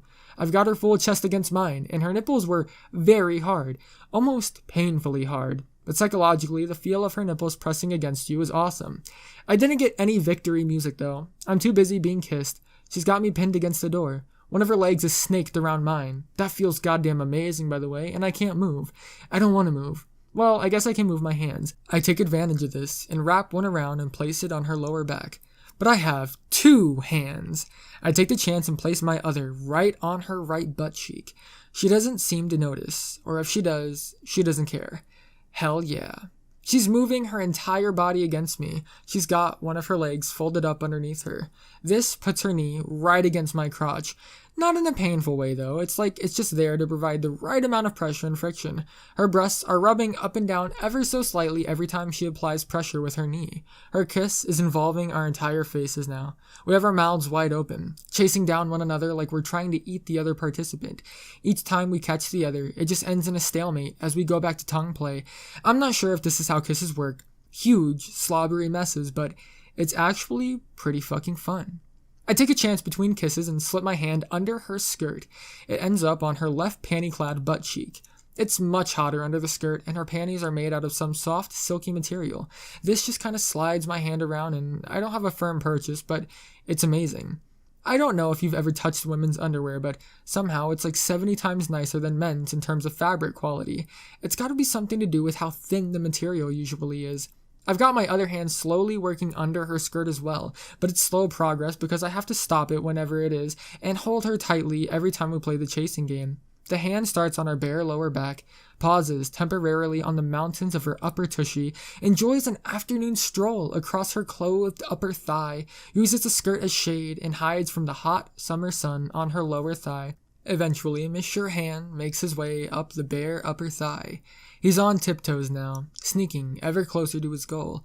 He's on edge. He knows he might be caught at any moment. With relish, he reaches the goal he's been traveling for. With one movement, I clasp my hands softly over the entire crevice of her pantied crotch, from her butt to where my fingers are pressing lightly right below her lower navel. She freezes, an odd look on her face as she sits up slightly. She doesn't remove my hand, though. Her legs squish together as she changes position, and I find myself happily stuck there, one hand on her behind, one hand on her hinds. The only real sensation I can feel is heat emanating off of where Mr. Righty is visiting. Birthday finally speaks. So what? I'm thinking in my head. I'm not sure this is what I should be saying right then, though. My brain wasn't exactly working at full steam. Or half steam, or any steam. It might have been empty. It must have been empty because I simply repeat, so? And look at her questioningly. Her confidence is back, and she doesn't look as fragile anymore, but I know it's probably all there if I poke the wrong spot. So, am I better? Holy shit. That's what this was about, wasn't it? I'd completely forgot. Of course you're fucking better, woman. I would have just told you if you asked me. Not that I mind how you asked, of course. In retrospect, this would have probably been the proper response. Instead, I try to be suave and say, cool. Yeah. I'm cringing too. You had to ask, was my ill-thought-out response. To make it worse, I punctuated this with a wiggle of my fingers right where she could feel them. This seemed like a good idea at the time. Her funny look doesn't stop. It doesn't change to hurt or sadness or happiness. It's just kind of confused. I can almost see her changing slowly from loved to unwanted in her eyes. My brain isn't working correctly because she's still got her knee pressed firmly up against my hardness, but I can tell she's not liking this answer. I dimly realize I probably just made it about sex and not her. I'd given the equivalent to the after-romp question of, was it as good for you as it was for me? Don't ever do that, Anons. I rack my mind and blurt out an answer I think will soothe it over. Yes, that does it. Her entire posture softens. Her upper body relaxes. Her chest sinks an entire inch and brings her beautiful breasts along with it. Her eyes are back to smiling. I retreat to my older thoughts of, I would have just fucking told you, woman. I say some of these words. Looks like I'm not fucked. I'm just looking at her expectantly. I'm pretty sure I had a pleading look all over my face. Please insert another coin to continue. Please. She repositions her knee. It's no longer pressing firmly against me. Instead, it's on the other side of my leg. This opens up her crotch and lets my hand breathe again. She's just kneeling above me, topless.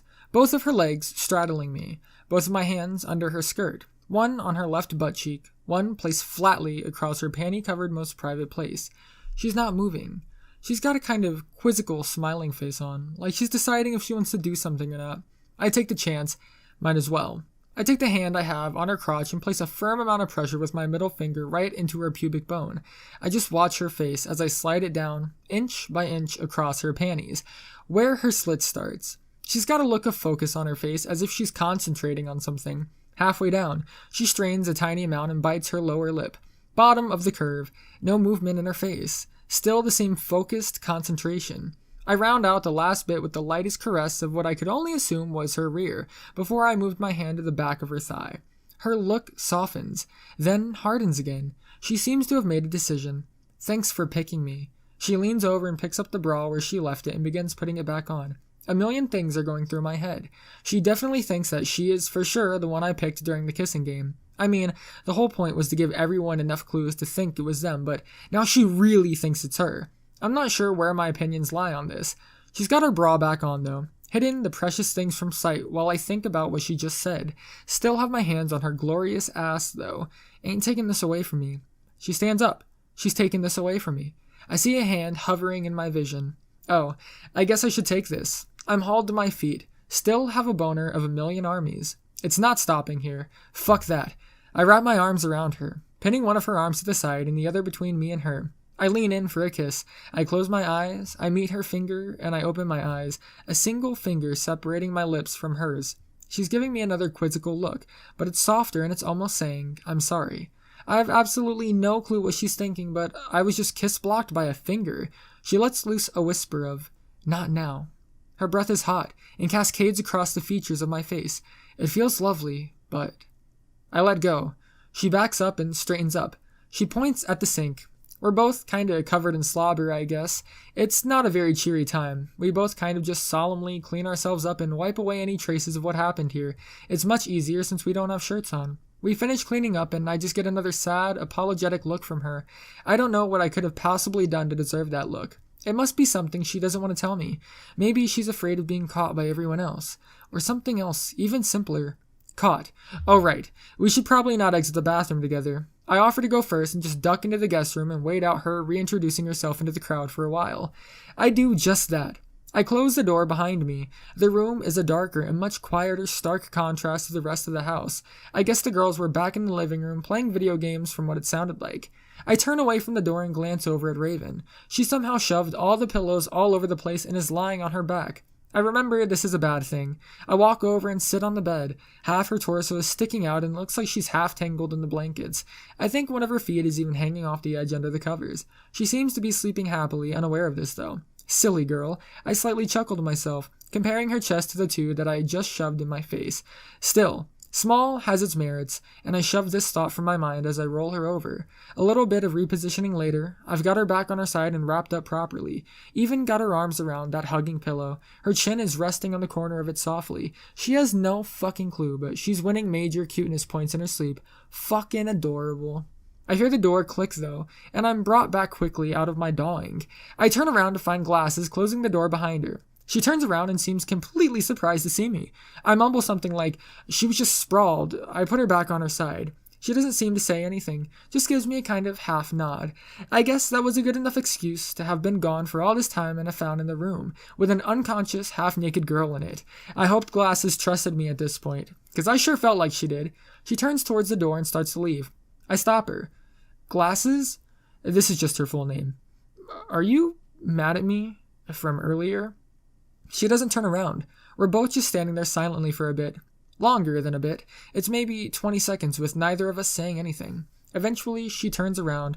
She turns with one leg, the other just remains stationary. It's more of a pivot. She's smiling, though. The light, it's kinda bad, but from the distance, I think I see a wet spot between her nose and cheek. I wonder if she was crying, but I'm interrupted by her chosen statement of no. This is just a harsh, flat word in my ears.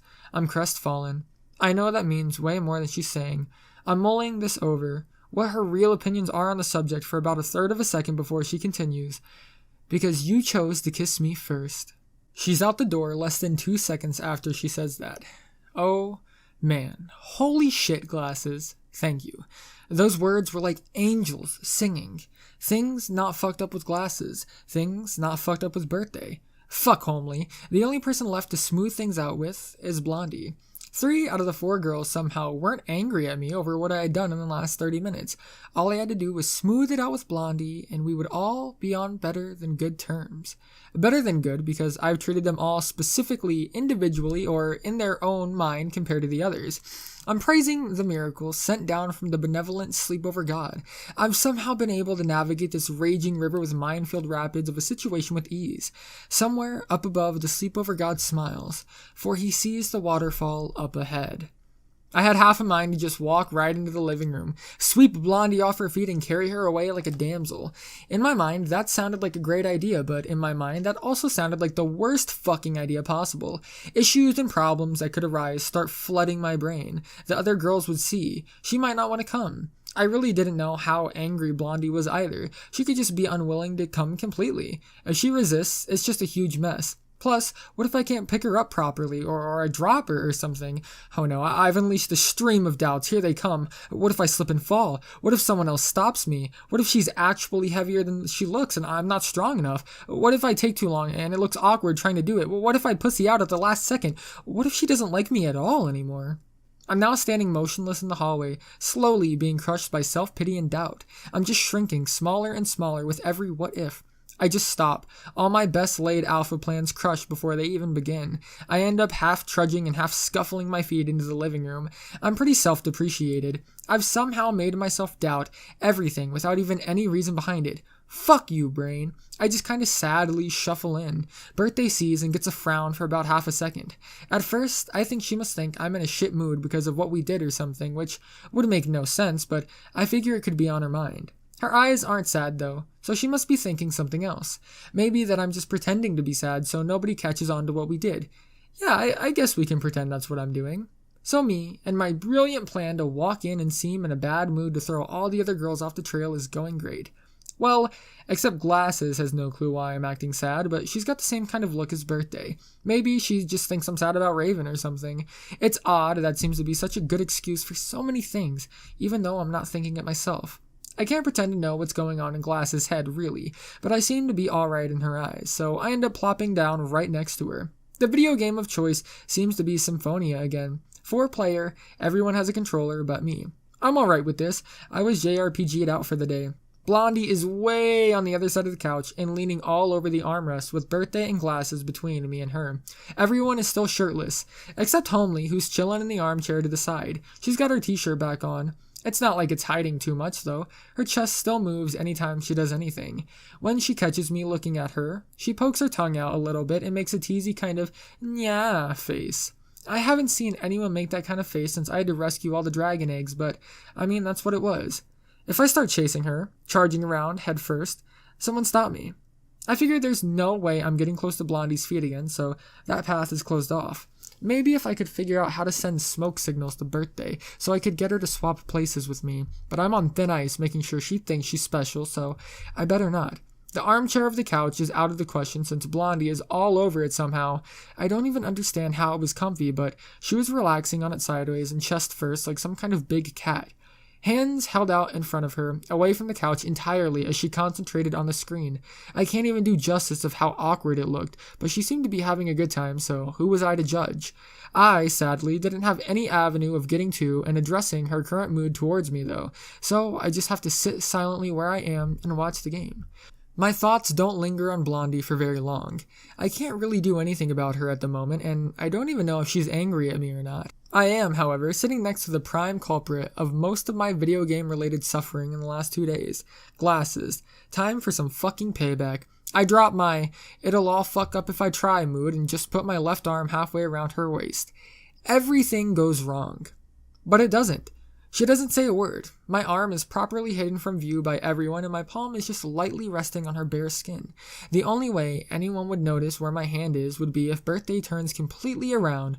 From my seat, I have complete reign over the entire right half of Glass's body. As long as I don't do anything too obvious, of course. What does any male do when he's got free reign of a woman's body? There's only one answer. Tickling. But not just any tickling. I pull my hand back and take a single finger and place it softly along her spine. Without lifting it, I just slowly trace it in small circles. I did this while gently moving it across the entire expanse of skin presented to me. I wasn't trying to tickle her yet. I had to find out where she was ticklish. I intentionally scooted closer to her and watched her facial expressions, listened to her breathing. I was moving my finger just slowly enough that when I reached something ticklish, I could notice all the changes in her body language. Her look of concentration at playing Vidya would soften into tiny, tiny smiles. She would take a short breath, one that didn't match the rhythm of her normal breathing pattern. Depending on where I was touching on her lower back, she might tense up or relax.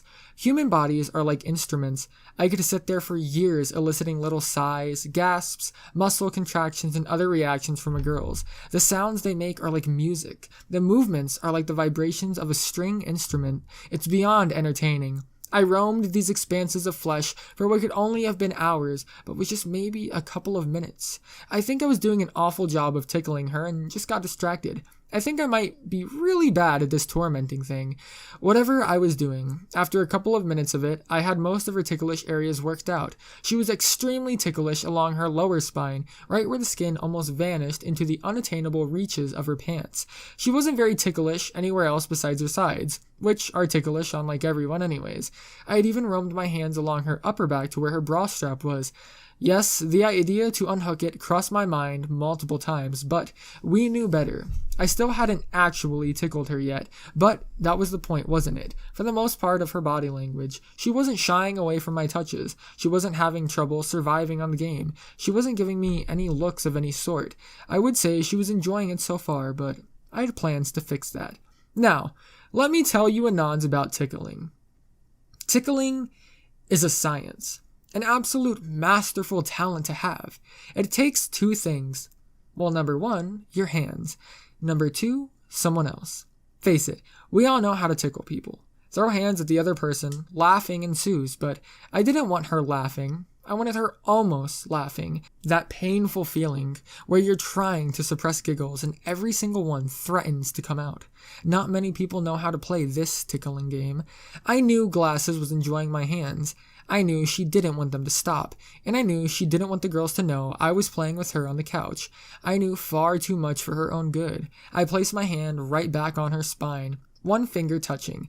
Now, there's a secret to tickling, and that's really something you learn from experience. The more points of contact you have, the more likely they'll laugh. Even if you're a bumbling fool, 5 fingers will get any human giggling, as long as they're ticklish. But that's the brute method. I was going to start easy on her. I was starting with 2. I placed my ring finger slightly higher up on her back, and I traced a circle. That's the other secret. Fitting contact will make them laugh easily, but soft, solid contact almost never will. Then I lightly lifted them both off of her skin, placed them lower again, and did it again.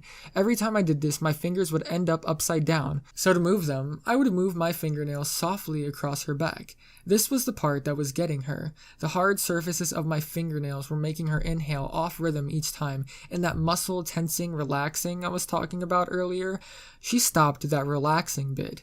As I repeated this, lower and lower, her face took on a grin, the side facing me, even showing the tiniest bit of teeth. It didn't take me long at all to reach the waistband of her pants, a disgusting, artificial barrier to my fun. Such is life. With an internal sigh, I simply took my fingers and formed a bit of a claw, reached as far around her waist as I felt was safe from prying eyes, and placed them back, one after another, right where her skin met clothing again, and scratched her, slowly, smoothly, the entire way back to me again, not too hard and not too soft, enough to leave the faintest of red markings where my fingernails had passed.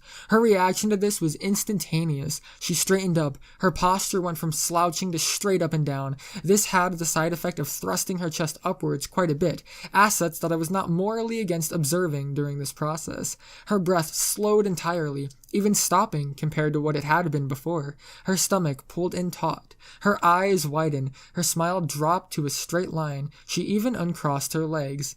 Let's just say that I was glad nobody else was watching her when I did this. I was enjoying myself immensely, though. I hadn't realized that simple finger caresses could have this much of an effect on a girl.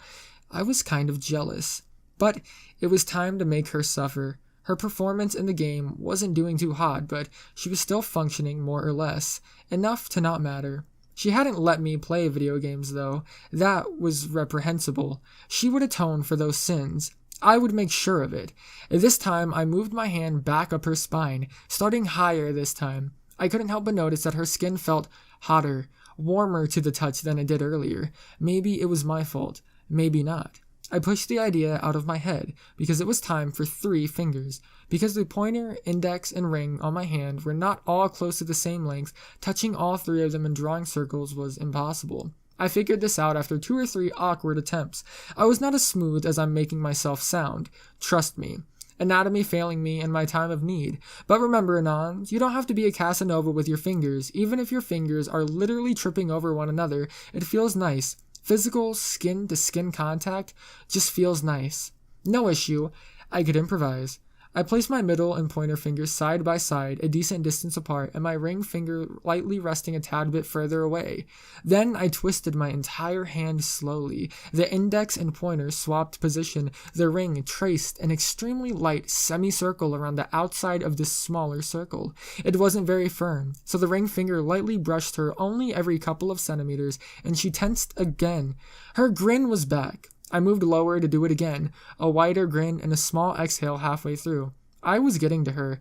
I slide my hand lower and lightly trickle my fingers across the spine as I go. She's giving tiny little amounts of air out the side of her mouth every time one of my fingers touch. I place my fingers in position again. I rotate my hand. She gives what can only be described as half a giggle, quite loud too. A couple of the other girls look at her surprised. Glasses plays it off like it was a cough. She's got one of her hands off the controller and up to her mouth. How suave. I guess I went the tiniest bit too far, but I know her edge now. I'm relentless. For a full 10 minutes, I barely tickle her. The lightest finger caresses in the smallest, smoothest circles. She's still stifling gasps the entire time. Her grin is just there to disguise the copious amounts of air she's exhaling every time I hit the right spot. Even her upper chest is fluttering, expanding and contracting with each microscopic giggle. Her performance in the game can only be described as awful. She's dying left and right. She's not getting the rights hit off, and she's in absolute vidya hell, just where she had me earlier. Luckily for her, she wasn't too essential to the fights, and the rest of the girls were rolling through and reviving her when she died. But she's sending little pleading looks at me now. She knows what's coming up. A boss. I stop. Just hold my hand lower on her spine than I had done circles with 3 fingers yet. I wait for her to be important. I know she's got a job to do this fight. Seconds before she has to engage one of the enemies alone, I twist my hand. She lets out a breathy squeak and completely loses concentration. I don't end there though. With my other hand, I flip the waistband of her pants down, exposing another half-inch of unexplored skin. I make a claw again and run 3 nails in a very firm scratch along this newly exposed line. She's dead. No amount of concentration was going to save her from the tensing and suppressed giggling I was causing. She falls back against my hand and drops her controller. She's lying with her back against the couch pillow. First time she's really been able to relax since I've started touching her. She's breathing softly and smoothly and staring right at me. Her eyes might be saying, "Ravish me" or "Take me now," but I'm pretty sure they aren't. To my careful eye observations, it looks like, "That was mean." Yeah, I know. Those looks can be confusing. Well, I'll show you mean. She's lying back so her entire chest and stomach are exposed. You know what this means. Raspberry. Any excuse to get your lips on exposed skin, I guess. I bend down and place my lips right on the skin above her belly button, and I blow like a goddamn blue whale coming up for air. The sound of my lips slapping against her stomach, the typical, raspberry sounds. Those were the only 2 sounds in the room, until she started laughing. The longer she did it, the more she squirmed. She was trying to turn left and right, but I had her held down right where I wanted her and I wouldn't let her go. Her stomach was flexing back and forth. Her arms were flailing, trying to get me off as she giggled and laughed for a full 15 seconds. She didn't even stop laughing after I ran out of air. Job well done, men. I returned to my upright seated position. Her face is an absolute look of mirth. Every muscle on her face is really smiling or giggling, or trying to stop giggling. Her chest is heaving, taking her twin beauties up and down with it. She's still even squirming a little bit, her legs rubbing together slightly. 10 out of 10, perfect, laughing angel. I'm pretty content with my revenge. I look away from her. Nobody else is content with my revenge. Everyone's dead to the boss. The game over screen is just sitting there. Blondie, Homely, and Birthday are just staring at me like I just showed up and did something horrible. Kind of that look you have on your face when the girl you like is hanging out with you and your friends and she just pounces on another guy and starts having a tickle fight with him. No, I'm not doing this again. Fuck you, mouth. We're using words this time. Don't look at me like that. She deserved it and she knew it. I put an emphasis on knew it. I wanted to make sure Glasses knew why she was just brutally tortured. The girls didn't seem to be convinced. Alright, plan B. Who wants to be next? I put my patented serial killer evil grin on, but I put both my hands and start waggling my fingers like some murderous tickle monster. That did it. Birthday, who's the next closest, shrieks, the only appropriate response, and I crawl over Glasses at her. I end up chasing her laughing face halfway across the couch before I pin her down and proceed to tickle her. She's face up, so I manage to pin her down and straddle her. This means I get to tickle everything in reach. My hands roam the mountains of her ribs, explore the cave of her belly button, tastefully tease the lower reaches of her navel, even climb the lowest foothills of the breasts. Still a laughing mess, which is exactly the point. She's shifting from side to side, moving quickly up and down beneath me. I've got her laughing just as hard, if not harder than Glasses was, but I know how the best laid tickle fights end, so I stop after a good 20 seconds. Birthday is all smiles though. I'm just clapping myself on the back for successfully turning this into a tickle fight. Tickle fights are the best. Now, who's next? I look at the armchair of the couch and see Blondie watching with a mixture of curiosity and something else in her eyes. Perfect. I telegraph my actions perfectly. I rear up with my hands back into tickling formation. I lunge at Blondie's delicious stomach, hands outstretched. Don't! She hadn't just made a playful statement. It was absolutely stone cold serious. The icy emphasis on these words was devoid of all emotions besides that little amount of timbre that lets you know you should really listen. Birthday had been giggling and shouting various things like no and stop when I was chasing her, but the tone of those was different. These were empty, meant to convey the fun of chasing one another, but that single word seemed to leach all the warmth and fun out of the room. Even some basic aspects of physics ceased to function as conservation of momentum was no longer a thing, and I fell flat on my face back to the couch. Really, since leaping and pouncing never actually works like it does in anime, I wasn't even in the air. I had a knee on the couch and was just frozen in place. I get back up and look at her with a healthy helping of confusion, maybe some beans on the side. She wasn't even looking at me, still staring straight forward, draped over the side of the couch's arm. She had her full attention on the television screen. She was the only girl still holding her controller. Even Homely was halfway to getting up and trying to join in when the room froze. It was like even the lighting had changed, from the warm afternoon glow of the sun to a shallower, cold white, like a cloud had passed overhead. I suddenly realized how cold the room was without my shirt on. I guess tickling was over. I guess fun was over. Fuck, why is it so cold in here? I'm now sitting up and staring at Blondie's back as she's trying not to meet my eyes. I try to rhyme my way forwards and meet her eyes and ask what's wrong. She just stops moving for a second, and her head pivots around slowly. It's like some kind of terrifying child's doll. I don't even wait to see what her face is going to look like. I'm fucking off that couch, halfway across the room. I'll go get some snacks or something. Fucking gone, man. I arrive in the kitchen. It's much warmer in here. That terrifies me that this is still the first thing I notice. I rummage around in the cabinets and find a bag of something crunchy, and I start going for one of the lower cabinets to find a bowl. I figure maybe food is what we all need to settle that mood in there, since I really don't know what just happened.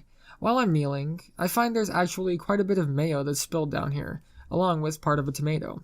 I consider cleaning it up myself, but I'm contemplating pulling one of the girls in here for company while I prepare drinks too. Birthday would be welcome company. She knows where everything is anyways. I yell out across the house, "There's some mayo and tomatoes spilled in here. Someone missed a spot." I finally find a bowl and stand up to place it on the counter along with the chips. I freeze halfway. The room is icy. The light is cold. It's absolutely astounding how one person can change the perceived atmosphere of a place. Humans are such perceptive creatures that even subtle body language can make you feel physical sensations or draw you from one mood to the next. Blondie was standing in the door. She wasn't smiling. She wasn't frowning. Her eyes were scowling, maybe burning at me. Her eyebrows furrowed, but her mouth was straight, serious. Where? That one word sent chills through me. What in Odin's name had I done to her? I just kind of place the bowl on the counter and point towards the counter where the mess was. She glides over like a ghost. I could swear, if I didn't see her hips swaying lightly, I wouldn't know she was moving behind the island in the middle of the kitchen. I try to avoid eye contact. If I catch her gaze, I know I'm going to have to start making will-saving throws. I just busy myself with arranging cups on the island and getting out another 2 liters of soda that's in the fridge. It's been like 3 or 4 minutes of me getting food ready, and I turn around to find Blondie still wiping at the same spot in the corner with a paper towel. I'm really worried about her, but I don't say anything. I just continue fixing the drinks. She's still back there though, and I'm getting chills up and down my spine. Not just my spine. The hair on the back of my legs is standing up every time I turn away from her. I finish up moving and arranging everything I possibly could use my time for. I'm dreading this moment. I turn around. She's still rubbing the area in small circles. She's crouched, facing away from me. I step behind her and kneel down and place my hand on her shoulder. Blondie? She's standing up. She's turning around. Nope, .webm. Why didn't I remember last time I did this? It's too late. She's turned around. You know that face that women make in anime when they have this shadow over the entire thing and you can see it? That's what I saw. She had her head tilted downwards, and the lights in the room just didn't hit her where I was trying to look because her hair was in the way. I would be terrified, but I can't be, because she shoves me. The accompanying shout could rouse entire nations. I don't doubt everyone in every other room could hear it as clear as if they were right beside of her. Get your hand off me! Now getting shoved is no big deal. She obviously didn't like the hand on her shoulder, and I'd fucked up in even attempting to be a caring, worrying human about her wiping up mayo spill for 6 minutes straight. The issue was not that I was shoved, or that she had yelled and everyone had heard it. The issue was that what I was shoved towards. Remember how I said there was an island in the middle of the kitchen? Well, that island was square. It had lovely wooden corners, just like the rest of the kitchen finishings. One of those corners was right at the height of the small of my back. Now, as many Anons might know, there's some things in your back that really are important. One of those things is a bundle of nerves called celiac plexus. Now, what happens when you hit this bundle of nerves is a bunch of really fun things. Depending on how hard you hit it, various things can happen.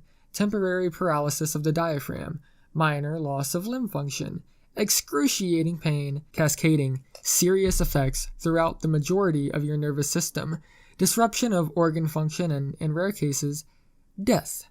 Now, I got the fun mixture of these. I hit my back on this corner. It wedged itself right into the crevice beside my spine, and a couple of things happened. Firstly, I could see Blondie's face again.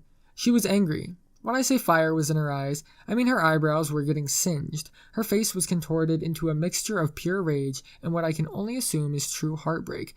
I was impressed I was able to read all these emotions and feeling, though, because colors changed. Everything in the room got brighter. Way brighter. We're talking luminosity settings and Photoshop bright. She was still yelling, but everything around her was glowing.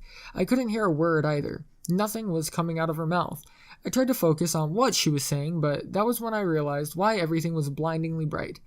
The pain. For whatever reason, I'm now feeling the equivalent of being kicked in the balls earlier multiplied by 10. Across my entire spinal column, every radiant nerve cluster I can imagine was close. There is no proper way to describe pain like this. If you could imagine burning hot coals across every inch of skin of your back with a pool of molten lead burning through your liver, that's as close as I can ever imagine. Just know that when I felt it, I didn't just freeze up. I fucking collapsed. I was on the floor, hands and knees in the most agony I've ever experienced in my life. But it gets better. I'm on my hands and knees in the kitchen. I'm suffering a fucking 20 in the 1 to 10 pain scale. I can hear Blondie yelling. Words are getting through. Birthday. Bathroom. Better. But you know what? I don't care right now. I really don't care. I'm going to cry.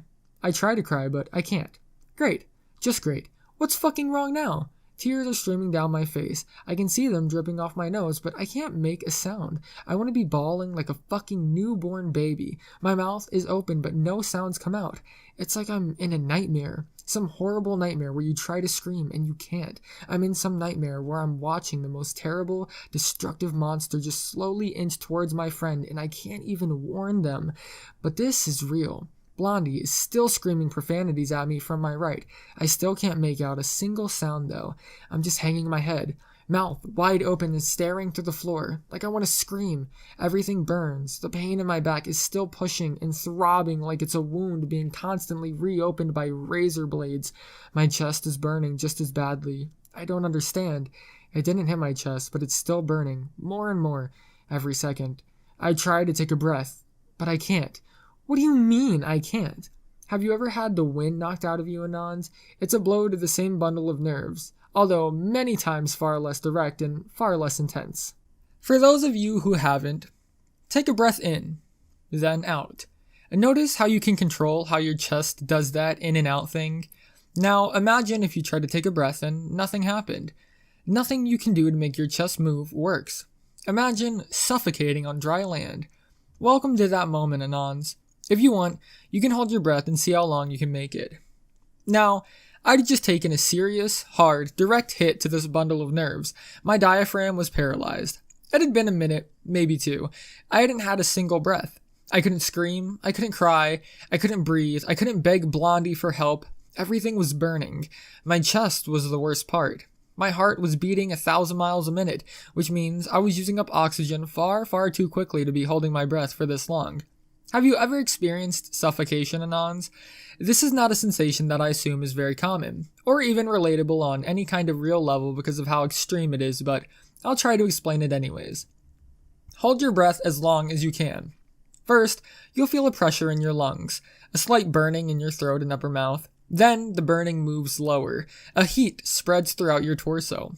Eventually, the burning and pressure gets so hot that your eyes start to water. It's at this point that every single one of you will take a breath. It's instinct. This will happen even if you're underwater, filling your lungs and burning your insides with the liquid. Now, if you're not underwater, the pressure just gets bigger and bigger until you're screaming on the inside to breathe. Your vision begins swimming, your eyes lose focus. The pressure is like a 40-pound weight upon your chest, and it hurts. It hurts like nothing you would ever believe. Suffocation is known to be one of the most painful ways to die. There is a level of helplessness there that is absolutely mystifying and terrifying at the same time. I was so close to everything. Air was right in front of me. If only I could make my lungs work. And if I could say, I can't breathe, Blondie would have stopped yelling to help me no matter how angry she was. Anyone would have. Any fucking one of you would have helped if you had known. It's the most crushing helplessness I've ever felt. If I could have even thought of what to do in that situation, it would have helped. But I couldn't think. Too much pain. Everything hurt and I couldn't see straight. White spots were popping up in my vision. That's indicative of cells in your eyes not getting enough oxygen. I had to do something. Every muscle in my body was burning. The pain from my back was like single coal in an ocean of suns. I could still use my arms though, so I did the only thing I could think of. I dropped my left arm. I fell, hit my shoulder hard, full weight of my body and gravity. I didn't feel a thing. I gave the best shove I could with my right arm. This was maybe a second of movement. It's all I had in me. My back hits the tiles hard, and I don't feel a thing. I see the blurry figures standing by the fridge. I can't tell who they are. I end up, more or less, on my back with my lower torso twisted. It's enough. I throw my arms up and onto my chest. I really can't feel anything anymore. It's just burning. I try to press down as hard as I can and force my lungs to contract, but I can't do it. I'm not strong enough. Try it, Anons. You just can't. I give 3 attempts before I can even feel my arms anymore. As in, I can't move them. It was like that sensation you get when you've fallen asleep on your arm, and you wake up and it's stiff and tingly until it wakes up, but in reverse. My arms and hands were stiff. I couldn't move them. They were just tingling, just like sleeping on your arms. This was really all I could feel, was the tingling. It was spreading across my body slowly. I guess it was a relief after the pain. I'm not really seeing anything anymore. It's not like everything faded to black, or faded to white. No, the color was gray. But it wasn't gray. It was gray with that color of a soap bubble reflecting the light, or an oil mark on a driveway shining in the sunlight. It was gray, and then every other color at the same time. I don't really wake up. I mean, it's not like wake up in the normal sense. First thing I recognize is that I can see the gray again. I guess it went away for a while. It's lovely. It's shimmering back and forth between everything. Second thing I recognize is that the pressure on my chest is different. It's not like a weight anymore. It's very precise though, and I feel it pressing very, very firmly into me. I'm trying to figure out if my hands are working again and trying to move them, but I can't tell. When I realize with my half-addled brain that it might be someone else, I still don't feel much of anything. I try to take a breath again. It's extremely hot, but I manage to inhale just a little bit, as if you can only take 1/100th of a breath. I keep trying. 2/100ths of a breath. Out. 4/100ths of a breath. The sensation was painstaking. Everything hurt again. The burning was back. I still can't see anything. I feel like I'm drowning. But every breath I take is slightly bigger and helps just a bit more. That's all I'm focused on, is breathing. In, out. In, out.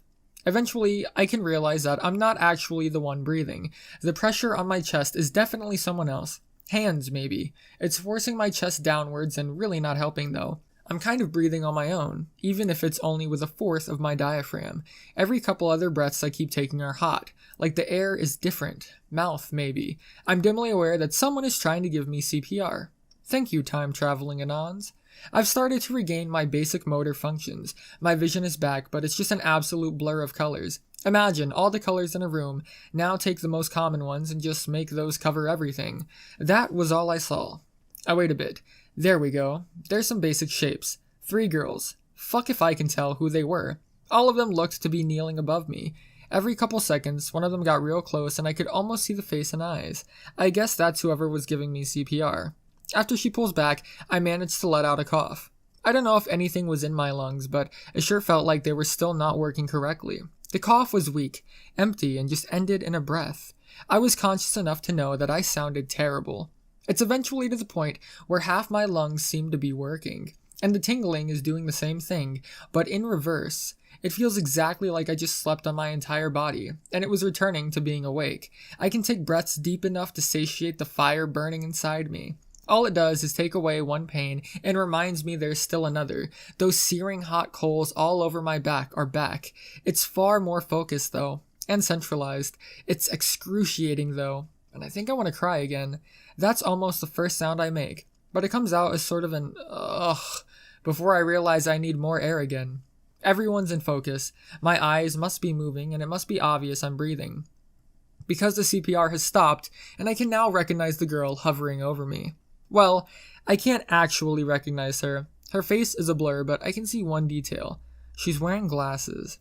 I guess it's time to try to move. No, that's not gonna work. The second I twitch a finger, every muscle, the entire way up my arm burns. It's like I've run a marathon and my blood forgot to take the lactic acid away. If you don't know what that is, it's what makes your muscles hurt. Go watch the Magic School Bus or something. Whatever was going on, I could move a tiny bit, but it hurt like hell. It was like all my limbs hadn't finished that waking up process and I was just forcing them into action. My legs do really hurt though. I try to lift my head and I can't really. I get it like an inch or two before my neck just doesn't work anymore. It's enough to see that I'm all twisted around. I don't think I should try moving yet, but the pain is killing me. It's throbbing like some raging fire in my lower back. I can't get away from it. I try talking and only gibberish comes out. Oh no, that's not how you talk. Let's try this again. I thought. There we go. I got 2 words out. I have no clue what I was trying to say though. Let's try this again. I move my tongue around my mouth, trying to get its bearings, like it needed to be in a specific place for whatever was going to say next. I really can't feel my tongue very well though. Try number 3 at talking. Died. Yep, that's about right. I thought I died. Really, I guess I technically was dead for a while there. I didn't even ask the girls how long I was really out. I didn't want to know. But what you've read is the description of exactly, word to word, feeling to feeling, of dying. The more you know, I guess. Those words didn't do much help to any of the girls in the room. Birthday and Homely were scanning my face, as if they could find some kind of solution to fix this. Both of them nearly falling apart with looks of despair. Glasses was leaning over me and staring at my face. She was crying. Her mouth open and only sobbing, just the first few teeth showing. I couldn't see her eyes. The lenses were covered in tears. I felt the need to do like I always did. Try to brighten the mood with a joke. Or something. I start. New rule. Man, it's hard to talk like this. I can't feel my tongue enough to make the words come out correctly. I can't be sure I didn't sound like I had a lisp or if I was even saying words correctly, but I tried. No more dying. It felt really sappy. I feel like I'd seen it in a movie somewhere, but it worked. The girls looked like a load dropped off each of their shoulders, and Homely and Birthday were doing some kind of hugging, cheering thing. I would describe it in detail, but it kinda hurt to look. Just imagine something generic. Someone's going to need to give the memo to Blondie, though. With the added, no more killing either. Oh yeah, wait, where is Blondie? That's my new question. I managed to get her name out to the girls to hear. Birthday gets up and vanishes around the side of the kitchen island. I guess she went to go get her. There were still a million questions about why she was gone though. Did she leave when she realized I was hurt? Did she not understand that I couldn't breathe? I don't even think the girls knew until I turned over, and I don't think she was there. I guess my questioning face was obvious, because Glasses mumbles a quiet, she didn't know. I don't know if that's worth forgiving her for though. The pain in my legs is still there. Getting worse. I wonder if I broke something or maybe my legs are just never going to work again. I still can't move my lower torso, or anything without hurting it really. At least, I think I can't. I try. Yep, still really hurts. Just checking. I enlist the girls for help. My legs. Just saying this felt like an awful cliche. I didn't even say, I can't move my or I can't feel mine, because really, I could move and feel them. Boy, could I feel them. They helped me though. I get rolled the right way up, and Glasses kind of picks me up and props me against one of the lower cabinets so I'm sitting. This makes breathing lots harder, but I've almost fully regained use of my lungs, so it's alright.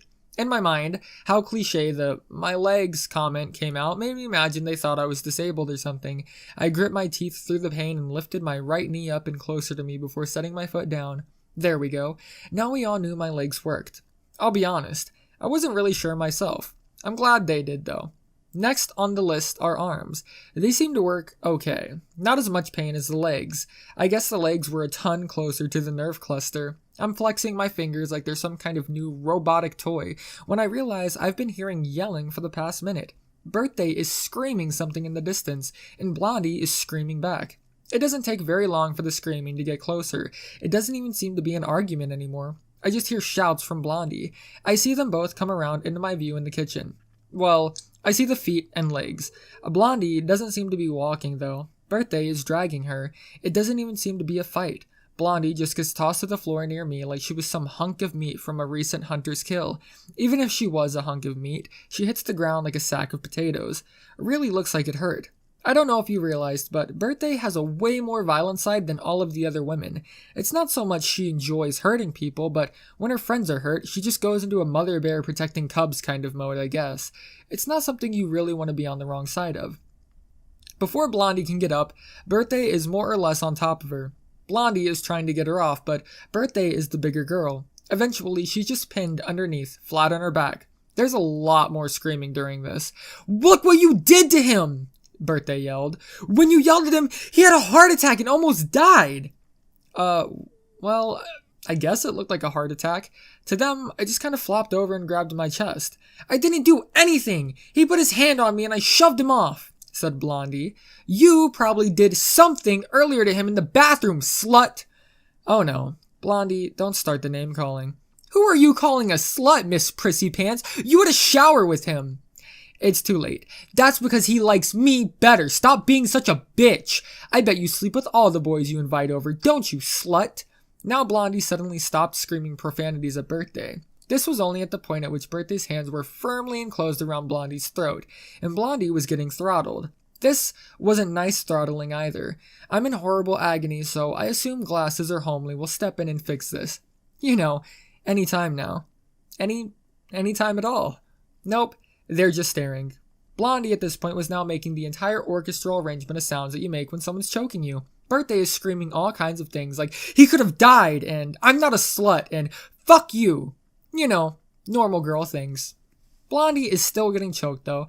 I guess I don't have a fucking choice, do I? I put my right arm out onto the tile floor, kinda lift my entire body up and swing around like a pivot, and I punch Birthday in the jaw. She's really not as close as I'd like her to be. I don't really connect properly. I doubt it even really hurt, but she's surprised enough to be off of Blondie. Goal complete. Now I'm teetering out here on one arm. Not going to end well. I manage to get my punching hand down onto the tile before I crash into it. It's a rough landing, but I end up with my head somewhere warm and soft. Pretty sure I'm lying sideways with my head on Blondie's stomach. Could be worse. I absolutely can't move anymore. My back is killing me. Birthday screams a "What the fuck?" off in the corner. I managed to irk out a "Against the rules" really loudly. I don't know what it sounded like, but I'm sure Blondie was confused as fuck, and Birthday, Glasses, and Homely understood. Wasn't on my list to make Blondie understand. It's literally only been like 2 minutes since I made that rule, but already someone tried to break it. For fuck's sake. I punctuate it with a, "If anyone's strangling Blondie..." I gotta catch a breath. I'm dying. My back is searing white hot. Just moving made it hurt a hell of a lot worse. It's going to be me. I chuckle to myself. I'll strangle her later. The other girls don't seem to be agreeing. There's a hell of a lot of gasping at my comment. Oh, come on. It was funny. They're making really worried sounds, and Homely keeps repeating "no" and "ouch." It was a joke. I'm sorry. I try to make this as clear to them as possible in as few words as I can. I'm interrupted by Birthday, who isn't shouting at me anymore. "No, you're back." Oh great. What now? Probably have a tattoo or something. Someone probably did it while I was sleeping. I fucking hate sleepovers. I'm brought back by imagining what the tattoo is of, by Homely describing a giant red swollen welt with what looks like to be the beginning of a black and blue bruise in the middle. Oh right, I'm just gonna lie here for a bit longer. Blondie's stomach is perfect for relaxing my head on anyways. I can hear the girls in the background doing something. Birthday seems to have decided we need to apply ice and stop it from swelling or getting worse. The other girls agree. I figure ice might feel better than this pain, but I'm distracted by the realization that I've got my head firmly on Blondie's stomach and facing what looks to be the waistband of her pants. And that my weight has pulled the skin away from the waistband just enough for me to see almost inside. The mission has the utmost concentration, and through it I managed to stave off the pain. Being a pervert has its own benefits, I guess.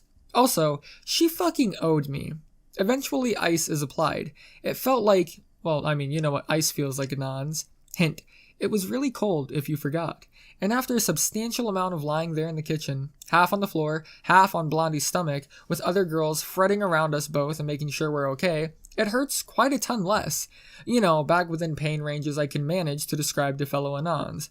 Thousands of bamboo shoots plunge through your skin at once, or the sensation accompanied by grabbing a pair of pliers and ripping a fingernail straight upwards. I hope you flinched. Serves you right for reading the spoilers. Point was, it hurt really bad, but I could finally take it like a man. Sad part was, I still never got a peek into her pants. I guess some things weren't meant to be. Eventually, I get up. Seems my legs and arms are functioning decently. I manage to prop myself up on a nearby cabinet and sit against it. This really hurts, but I have enough motor coordination to hold the ice pack against my back while I do it. The ice seems to be really helping. I thank Birthday for the wisdom. Blondie is still lying there like she's broken or something. I guess she's just thinking and didn't want to move. Eventually, she gets up and sits directly across from me, her legs right behind mine and her toes halfway up to my left thigh. I'm feeling much less dead than I was before. That's a good thing, I felt at the time. I point out to the group, I made snacks. There's still something crunchy in a bowl and various cups of what used to be cold bottle of soda on the counter. The 3 uninjured girls busy themselves pouring drinks. I guess it's a welcome thing to busy themselves with. Eventually, drinks are properly poured and handed out to everyone. Homely hands me a cup. I try to hold it. I can't stop my hands from shaking, and I'm spilling soda everywhere. I don't know why. Is it finally setting in that I was actually almost dead just a short while ago? Is it the pain? Did I fuck something up back there? I'm feeling completely ashamed as Homely stops my hands and holds them still. She takes the cup and I feel hopeless again as she makes me drink some of it. That's a feel I haven't been over, but being an American especially, it's ingrained into us to feel like shit when we need to ask for help. No lie, it's a part of our culture. Homely helps me drink another third of the cup, complete with crooning and mama birding. I've had enough of that real quick. I tell them I'm going to try to stand up. I do it all in one shot. 1 leg, 2 legs, and I'm on my feet. They still seem to work and I'm not too shaky. I would talk about how much it hurts, but you know already. Plus, I had to smooth this entire mess out. Again, even though it's really not my fault and I should be the last person doing it. First step is Blondie. I shout her name. She jumps, full body muscle tense. Must have been lost in thought. She's now looking up at me. I'm sure from where she's sitting, she can see how hard I'm white-knuckling the counter to stay standing. Apologize! She starts stammering. I'm sorry I shoved you. I didn't Aw, it's cute, but if she's going to apologize to me, it better be on her knees. Ideally with my pants off. Not me. Birthday. The tone of my voice is flat. I've got no emotions, but ow, this hurts. She looks surprised. Not just surprised, that angry sort of, well, fuck you too surprise. Why? I'm not dealing with this. We're not arguing. I just used my oldest trick I've got to fix things. Because you owe me. I've slanted my eyes downward at her angrily when saying this. Guilt. Perfect acting. She's stuck between being angry at Birthday or feeling even worse about hurting me. She mumbles some sort of apology. It's really quiet. I'm glaring at her and I begin moving my mouth to say, louder. She seems to get the idea and repeats it again so that Birthday can hear without me saying a word though. Birthday knows her part. She gives a curt, apology accepted, and returns with her own apology about attacking her. I say, twice. And Birthday looks at me confused for a second before adding an apology for the time she tied Blondie up too. Blondie doesn't seem willing to accept it until I give her another glare. I accept. She doesn't seem very happy about it. This is just the beginning. I spend the next 5 minutes forcing the girls to recount and apologize about every single conceivable little problem they've had with one another, or fight they've started this entire time. It's very cathartic, and I'm sure everyone just feels slightly better than the actual anger less than 30 minutes before. Now, I have the problem of sorting out everyone's feelings towards me. Oh man, this is gonna be great. Well, that's what I was thinking, but my hands are cramping and I just can't force myself to stand anymore. I guess my legs are shaking too, but from what I hear, I had a grimace on the entire time. Whatever it was, Blondie seems to realize I'm teetering upon collapse, and I find myself being supported with my arm over her shoulder and hers under mine. It's a welcome change, and I can let go of the counter and lean on her instead. Because of the amount of clothing we were wearing, my arm was experiencing near full skin contact along her shoulder blades, and hers felt smooth and warm upon mine. It was comforting, to say the least, but I still had to smooth things over with her myself. Hell, all the girls had heard the screaming match. They knew what I had done in the bathroom with Birthday, and they probably thought it was a hell of a lot more than kissing. Alright, I wasn't going to pussyfoot around this topic. I made out with Birthday in the bathroom. I say it loudly and clearly, like I was some kind of confident stud. I wasn't. This could backfire in so many ways, it wasn't even funny. Not to mention, I'm pretty sure I couldn't even hope to curl into a ball and tactical roll out of there. I continue. She was topless, and we had maybe 10 minutes together. My voice is wavering. It's a mixture of pain and my confidence slowly draining away as I'm watching the faces of the other girls. Homely looks hurt. Glasses looks sad, and Blondie just has a grim face on through the entire speech. I'm hurting inside and outside, but I've got to finish what I've started. It wasn't meant to hurt anyone, but Blondie overheard us, and it did. On the words Blondie and did, the girl in question pulled me closer with the arm she had under my shoulder. This stretched my back and really hurt. I'd like to imagine she didn't know this though. I keep up with the speech. I'm dying little by little with each word though. My voice has lost its confidence entirely. I knew this was going to kill me. I didn't mean to lead all of you on like that. It was unfair and selfish of me. I couldn't read their faces anymore. They were shimmering, blurry, wet blobs. I think I was crying. My back really hurt, alright? I wasn't feeling guilty, okay? Don't judge me. I don't blame any of you for being hurt or angry. On the word angry, I'm pretty sure one of the girl gives off a snort like a raging bull, and I'm wearing hot pink sweatpants. But you didn't get your fair chance, and I want to make it up to you. I think my voice even cracked a little bit right there, from the back pain, of course. I'm done with my speech, though. I sink a little on my knees and lean on Blondie more. I figure if she's going to drop me, I might as well be ready for it. I calculate at least 2 full rolls before I'm overcome with pain and can't get away. I'm trying to decide in which position I want to take my deadly beating. I've decided I want to make some sort of heroic pose whenever I stop rolling on the floor. I'm interrupted by a voice from across the kitchen. It sounds like homely, and I'm not looking up in that direction, so I'm not entirely sure. 10 minutes each. Not what I was expecting. 15. Alone. That was Blondie's voice right next to me. It was cold and angry. I might not get to choose which pose I die in after all. I'm not even able to interrupt before the girls are haggling amongst one another. 15 minutes alone, same amount of clothing as Birthday had or more. Then the kicker. Birthday had to sit outside the door and listen. She could only stop when the 15 minutes were up, because she had cheated and tried to hide it. Ouch. Women, man. I mean, this sounds awesome and all, but ouch. Imagine if a group of guys got 15 minutes of free time, each in a bathroom with a girl you were crushing hard on, and you were forced to listen. Yeah, that's fucking harsh. Women are truly all cutthroat, conniving masters of emotional torture. Poor Birthday. I'm actually speaking up to the contest this kicker when Birthday pops up with her opinion. That's fine by me. It's dull, emotionless, no expression on her face. My lord, this woman is tougher than me. May her heart rest in pieces at the bottom of her chest cavity. Rip. Maybe she just hates me. It would be better off that way. Either way, it wasn't much better off. As long as this back hurts like this, I was definitely a broken man. The mind was willing, but the body was actually weak and bruised. I tried to explain the amount of agony I'm in simply being held up by Blondie in the kitchen. They want none of it. It's happening. This is the grave you dug, now lie in it.psd. I have the feeling that they're just angry at me and one another, and using this as a way to get even. I have the sneaking and very strong suspicion that the entire time they'll try to flaunt everything to the other woman to get back at them, even though they fucking apologized and accepted it and everything. Why aren't they bros yet? Whatever happened to no hard feelings? God, they're truly evil creatures. They decide to play rock, paper, scissors for who gets first turn. Evil, I tell you. First round, and Blondie gets rock with her free hand. Glasses does rock and Homely does scissors.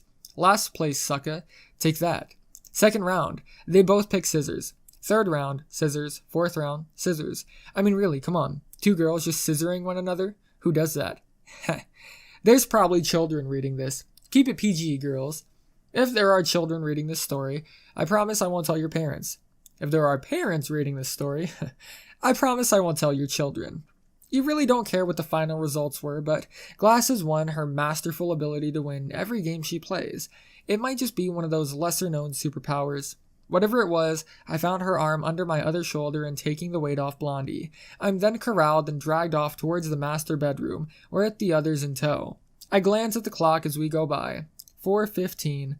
I sure hope I can survive the next 45 minutes. That hope is instantly crushed as I realize exactly how painful it is to walk. I'm actually at least 5 to 10% more dead by the time I get to the bedroom. I've got pain written all over my face, and I know Glasses can see it, but she's got a straight face the entire time. We make it into the master bedroom, and Homely and Blondie are locked outside. No eavesdropping for them. I don't make it more than halfway into the room before flopping onto the bed. I don't want to move anymore. I ask if we can just do it here on the bed because it's soft and I won't have to move, but I get a hard no from Glasses. I guess it's meaner if we don't let Birthday watch. Man, that poor girl. I get picked up again and dragged towards the bathroom. I try to think up ways I can make it better for Birthday. I'm really hurting though, so I can't really think as well as I want to. I just come up with the plan of whispering something in her ear as I go into the bathroom. Birthday is just standing there with a sad look on her face, holding the door for us and looking at the clock. I get dragged nearby her, and I squeeze Glasses for a second to get her to stop. I lean over and whisper in Birthday's ear, "I fucked your mother." The last thing she sees is Glasses' shit-eating grin. The door slams behind us, and I hear various loud bangs in the other room. I realize, when we're inside, that I did not put the words out that I wanted to put out. Frankly, I don't think I could have said any sentence in the world that could have possibly been worse. Not a single one. Not anything. Glasses is almost giggling to herself. She definitely heard. She's lowering me to the ground softly with the biggest smile on her face. She probably thinks my plan is great, but I don't have a plan. She's probably going to painfully rape me. Someone, please tell me what my plan is. And then I'm going to be killed as soon as I step outside. Anyone? Glasses tries to lower me to the floor back first. I touch the tile and it stings horribly. It's 2 seconds before I'm on my front, pressing my cheek against the cool tiles. I'm really hurting all over. Not as bad as earlier, but I do not want to partake in sexy time. I try to make this clear. Could we just not do anything? This is a plea. A real plea. There's hope in my voice. I'm internally screaming, "Come on, Glasses, I'll make it up to you later, I promise." But she's direct as always. Nope. It's loud. I know she said it intentionally like that, with glee in her voice. There's more angry sounds from outside the door. I'm so sorry, Birthday. I'm preparing for whatever large phallic objects are going to be inserted into my body. My mind isn't willing, nor is my body ready, but I'm doomed. I can't see what she's doing, but I know it's coming. It's at that moment that I feel something cold and very slimy squirt all over my back. Now, I'm just confused. At least the rape train is bringing lube, even if it doesn't have any brakes. I just brace for impact. I feel a hand. Another hand. She's got both her hands on my back. It actually feels really nice, even if it's a tad tender. She starts rubbing my back. I get a whiff of whatever the cold liquid was. It was lotion. She's giving me a back rub. Well, it was a back rub until she rubs a little closer to the tender spot. I let out an ugh really loudly because it does really hurt, but her hands feel wonderful. She responds with a "How do you like that, big boy?" and a soft but very audible moan. Oh no. Glasses, this is dirty. She continually alternates between firmly massaging my tense muscles to lightly prodding the tender portion of my back. Each time she hits something that hurts, I can't help but let out a sound. Groans or ugh, stuff like that. Every time she makes one of those sounds, she responds with a sexy moan of her own. Every time she makes me make one of those sounds, she responds with a sexy moan of her own. Sometimes it's throaty, and sometimes it's shrill and more of a squeak. Sometimes it was just a long, exasperated gasp of contentment, but it's always loud.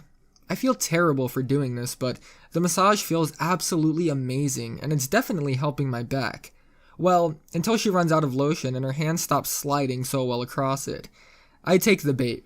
I loudly state, "Oh, it needs to be wetter," intentionally changing the pitch of my voice halfway through. I can almost hear her smiling. Her voice echoes through the bathroom. "I'm sorry, I can't help it." Every letter with a sing-song pitch. Oh man, I'm dying of guilty laughter on the inside. She does get more lotion though, and the awesome back rub continues. I'm really in back rub paradise and I'm fully into it. I even start giving out tiny moans of my own when she's not even near anything sore. It takes a tiny bit more rubbing before she hands me a question on a silver platter. "Are you close?" I don't even respond with words. She just gets a as loud as I can manage. Her pace intensifies. She's focusing more on my tender areas and working out the constricted knot of muscles from the pain. I can't help it. I'm making every sound in the book very close together. She's breathing loudly. She's letting out little tiny, carefully planned sounds. Squeaks, squeals, giggles. She's got a mental timer, it seems, because eventually she just takes both hands and firmly presses into the tender spot as I hit the counter. I let out a long, exasperated, "Ugh," and she matches it with the loudest, most content sigh you'll ever hear. This woman is an evil mastermind, and I love it. She seems to be counting in her head, so she helps me up and then moves me back to the toilet. I then get draped, one arm over it, the other hanging loose, and she makes a goofy smile at me. I get the hint. I put on the dumbest, most satisfied face I can. She starts washing her hands, and is drying up as there's a knock at the door. Birthday's voice is shrill as she announces time's up. It's obvious she's trying to hide her emotions. The door opens, and she sees Glasses just finishing washing her hands and me in the corner with a goofy smile. I feel bad. I really do, but I enjoyed that far, far too much. But it's time for me to get up. Miraculously, I can stand and I don't fall anymore. Fucking miracles. I walk out of the bathroom on only my own 2 feet, and I lean over to Birthday as we leave. The poor girl has such a sad look on her face. I'll fix that.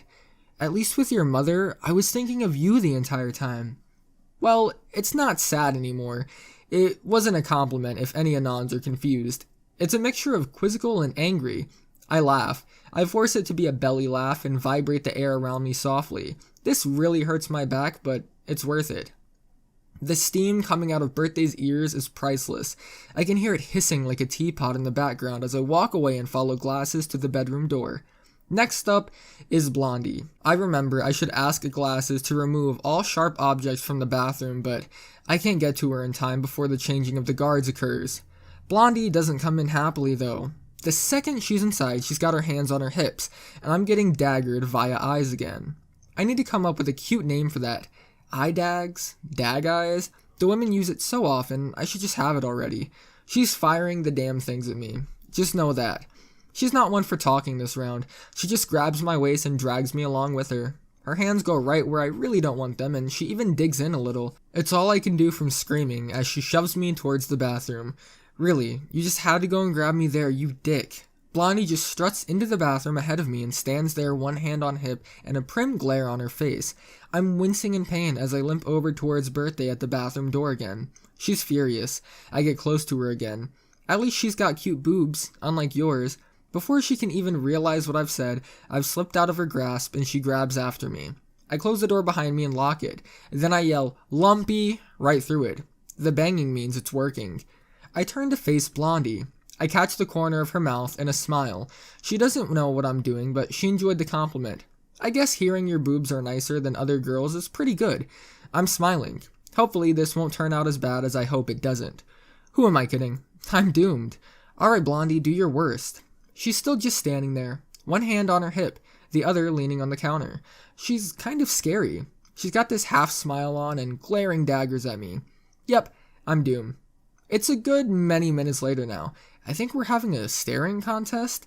I think I've blinked multiple times though. She's definitely winning. I'm not sure what we're doing, but I might as well try to start something. I take a step towards her. She takes a step back. I take another step towards her and she takes another one back. She's still got the same expression on her face. I can't read her at all. I sure hope this isn't one of those parts where I have to fight my evil female mirror clone. I continue the one step forward, one step back routine with her until she's backed her way into the large shower stall and against the far wall. I take another step, but she can't move. She doesn't move. 2 more steps and I'm in the shower with her. She's not smiling anymore.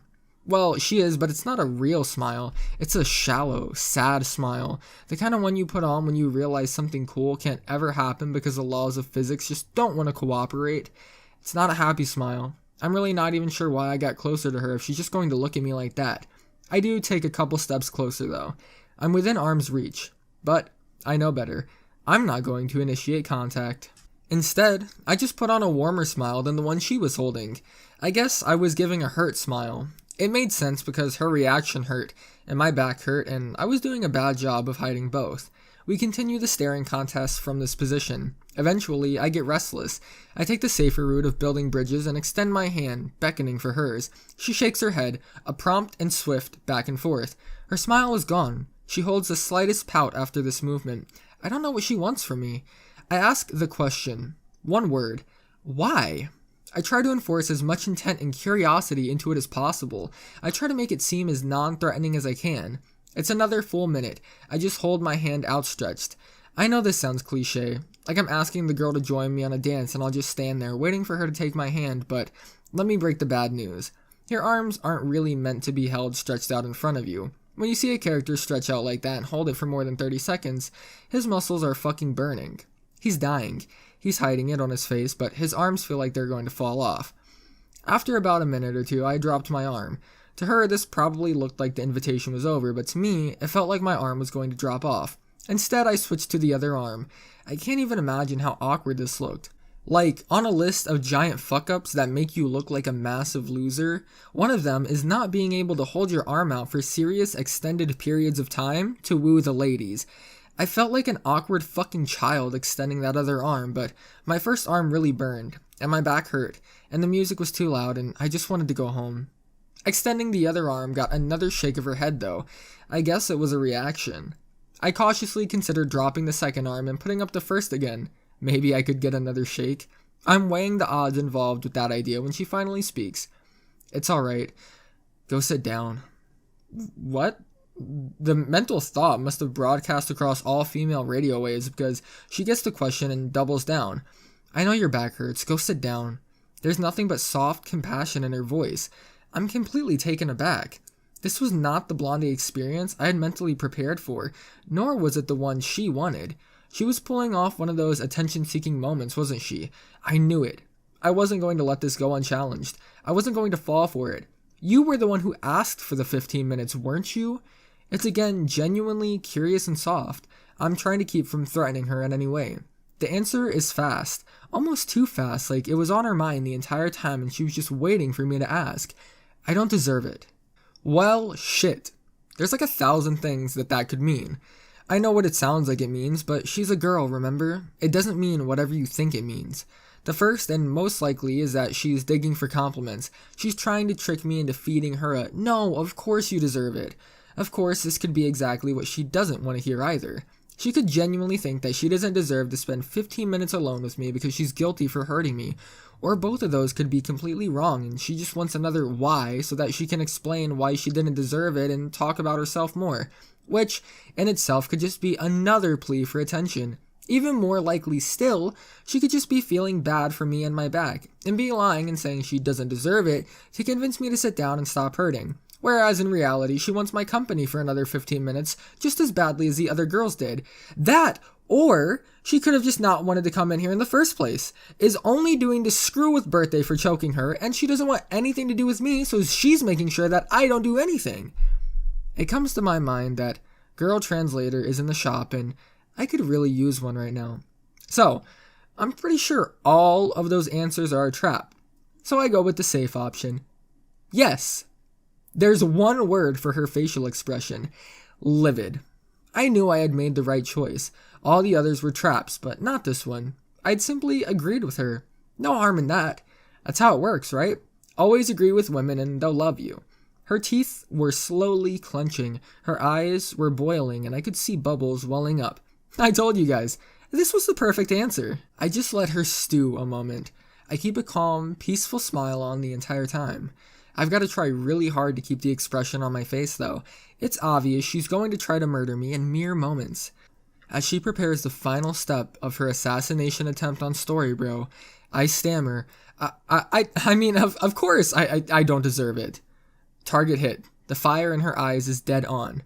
I don't deserve it? I keep the ball rolling, though. I've got to if I want to make it out of this alive. I mean, it was incredibly kind of you to make it 15 minutes just for the other girls. She was lost now. I hadn't just misheard her and agreed. I had misheard, agreed, and complimented her kindness, while clearly stating she was being generous and superior to myself. I've got her stunned and confused. It's time to throw the Pokeball. Thank you. I'll go sit down. I'm spamming the B button as I turn away slowly. I feel her hand grab mine. You've captured Blondie. Do you want to nickname your Pokemon? Yes or no? I turn back to face her. She's got a cute little smile on now. Mischievous. Much better than what she was wearing before. She's not looking me in the eyes though. She's just holding onto my hand with both of hers. My little Blondie can't possibly be this cute. For those of you who don't understand what happened, the entire game is played with words. She wants you to play down her path and she'll judge you as you go. The only way to win is follow her path perfectly the way she wants you to, which is impossible, or make another path that you can't lose. So, I insulted her, redirected the insult at myself to set off her guard, and then I complimented her in various ways, and tried to take her advice and treat it as kindness. Because her goal was never to actually have me sit down, she stopped me. Welcome to Surviving Women 101. Enjoy your stay, lonely Anons. I'm sorry, I didn't mean it. Man, I sure hope she said those and not me. Don't worry, she said it. With those words, she's established she was still interested and wasn't just doing it to spite other women. That, in my book, was no small victory. I was really out here on a line. I take my victory and advance bravely forward, placing one hand on her waist and pulling her two hands along with my other. I drop one off on my right, and I drop one off on my left. Why, look at that miss. You've got your hands on the shoulders of a strapping young lad. I place my other hand upon her waist and we start dancing to a silent tune. When I say dancing, I mean we trip over one another's feet and fall out of the shower the second I try to make us dance. We were both white. I don't know what I was expecting. Either way, we're outside the shower on the ground and it's all giggles. Dancing isn't a thing you just know how to do. It takes actual effort and serious practice to get it at all, especially dancing with a partner. I proceed to tickle her, citing her lack of tickling earlier as a negative that must be solved. I've got my hands roaming where I want them. I even cop in a couple of feels through her blue bra. Soft and squishy, if you must ask. I keep this up for a minute before she asks me to stop, and I do. Because the one time stop actually means stop is when you're tickling someone. I mean, you can keep going, but don't expect to like the results, Anons. I take this as a hint to actually kiss her. I take aim and fire. I miss. What? How do you even miss kissing someone? I try again. She's dodging. I knew I wasn't that bad at kissing. Every time I come back up, she's got her tongue out and is taunting me. Whatever, I'll go for a more stationary target. I get to her belly button, and it's raspberry time. I get about 3 seconds into it and she's giggling and squirming. Zeus, I love making girls giggle. It's one of the best feelings in the world.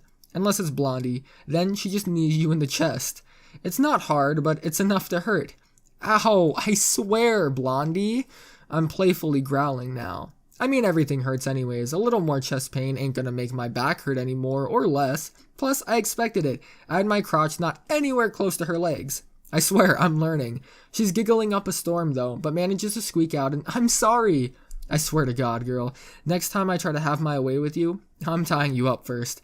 I tell her this. It's too good a thought to waste. She turns the same color crimson as the bath towel on the rack behind her. Not just her cheeks, upper chest and all. Come to think of it, there's a pesky piece of clothing between me and her that I'd love to remove. I pull her forward off the ground a bit and reach behind her. Her eyes tell me she knows what I'm going to do. Her smile tells me it's okay, but her mouth itself, it tells me, no, against the rules.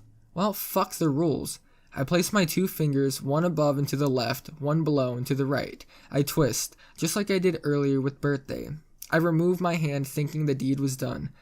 Wait a second, it's still on her shoulders. There's no slack in the line. 1 second, I interrupt our intimate moment by flipping Blondie over and looking at her back. I need to know why I failed, why my troops returned empty-handed. Velcro, my mortal nemesis. It's alright, I can see what I'm doing, I've got this. I start fumbling with the clasp. I'm holding her up with the other hand. Velcro with one hand isn't possible, Anons. There's a knock on the door. Time's up. Fuck! It's been 15 minutes already? We wasted far too much time just doing nothing. I get up and lift Blondie to her feet. She's a little tousled. I sort out her hair so it's not a mess and toss her a comb to fix the rest. I'm obviously taking too long because the banging at the door is telling me Birthday thinks we're cheating. We open it, and Birthday is mad. She's mad at me. She's mad that we locked the door. She's mad at everything. I just take my fingers and draw perfectly round circles in the air while looking at her. I then crab tunnel my way out of her reach across the room. It's the changing of the guard again, Blondie for Homely. However, unlike Glasses, Blondie gives me a public kiss of affection on the cheek as she leaves, plain for everyone to see. Territory marked, I guess. Homely doesn't seem fazed. She's cool and collected with a smile on her face. I really don't like her smile. I couldn't help it though. I needed to use her as a wall between me and Birthday to get into the bathroom. I hugged Homely the entire way across, making sure she was always between me and Birthday. I really hoped Homely was willing to cooperate with my dangerous plan. Well, only one way to find out. When we get past the Birthday demon guarding the gate to the Forbidden Realm, I shout, "Bigger is always better," and I grab a fistful of Homely's breasts through her shirt and wink at Birthday. It takes both of us to slam the door closed and get it locked. Thank God Homely was on board. That poor girl outside was ready to explode. She was having the best birthday ever. On second thought, I've just locked myself inside this bathroom with Homely for 15 minutes. I mean, it can't be that bad. I've got this. I retreat backwards to the middle of the room. I take a bow. I step forward lightly with my arms outstretched and ask, "Well, what is it?" She seems unfazed. I'm worried she knows something I don't. "Take off your pants." Rules? This comes out as an awful, high-pitched, voice-cracking question. They only apply to me, not you. The level of confidence in her tone of voice is astounding. She's completely serious. She's had 30-plus minutes to think about this. Why didn't I think this was a threat? I don't know how to escape this. In terms of actual thought processes, they all shut down. I just kind of shut up and take off my pants. I've got those girls' light blue boxers underneath. My brain turns back on time to realize that this is the last female I want to be undressing in a bathroom with. I retort with the best thing I can think of at the time, which is trying to embarrass her into inaction. "Alright, your turn." I keep a straight face the entire time. She just shakes her head and says, "Nope." I win. You get to do it.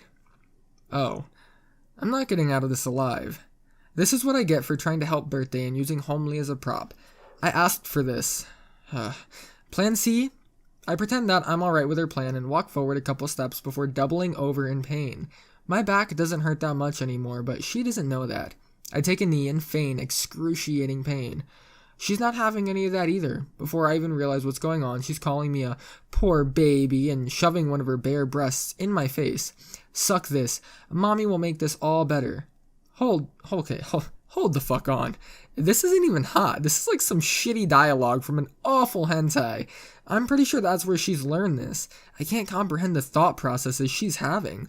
Who does something like this? I fall back onto my hands and butt, and I'm physically trying to lean as far away from her as possible. I have one question on my mind. Why are you doing this? I am worried, not just for myself, but for whatever Apollo-forsaken reason she's coming on to me like this. She has one answer. Because the other girls won't. Hold the fuck on, Homely. That's not how it works. I know exactly what she's doing, and I would be an absolutely horrible person if I let it go through. As I've said before, Homely has an absolutely awful personality. And although she's moderately attractive, I can't stand her, nor do I like her body type. She backstabs others constantly, belittles insignificant flaws in friends, and is just generally a horrible spoil sport. She's not the best looking, and she has an awful personality, so she's a very ugly person overall.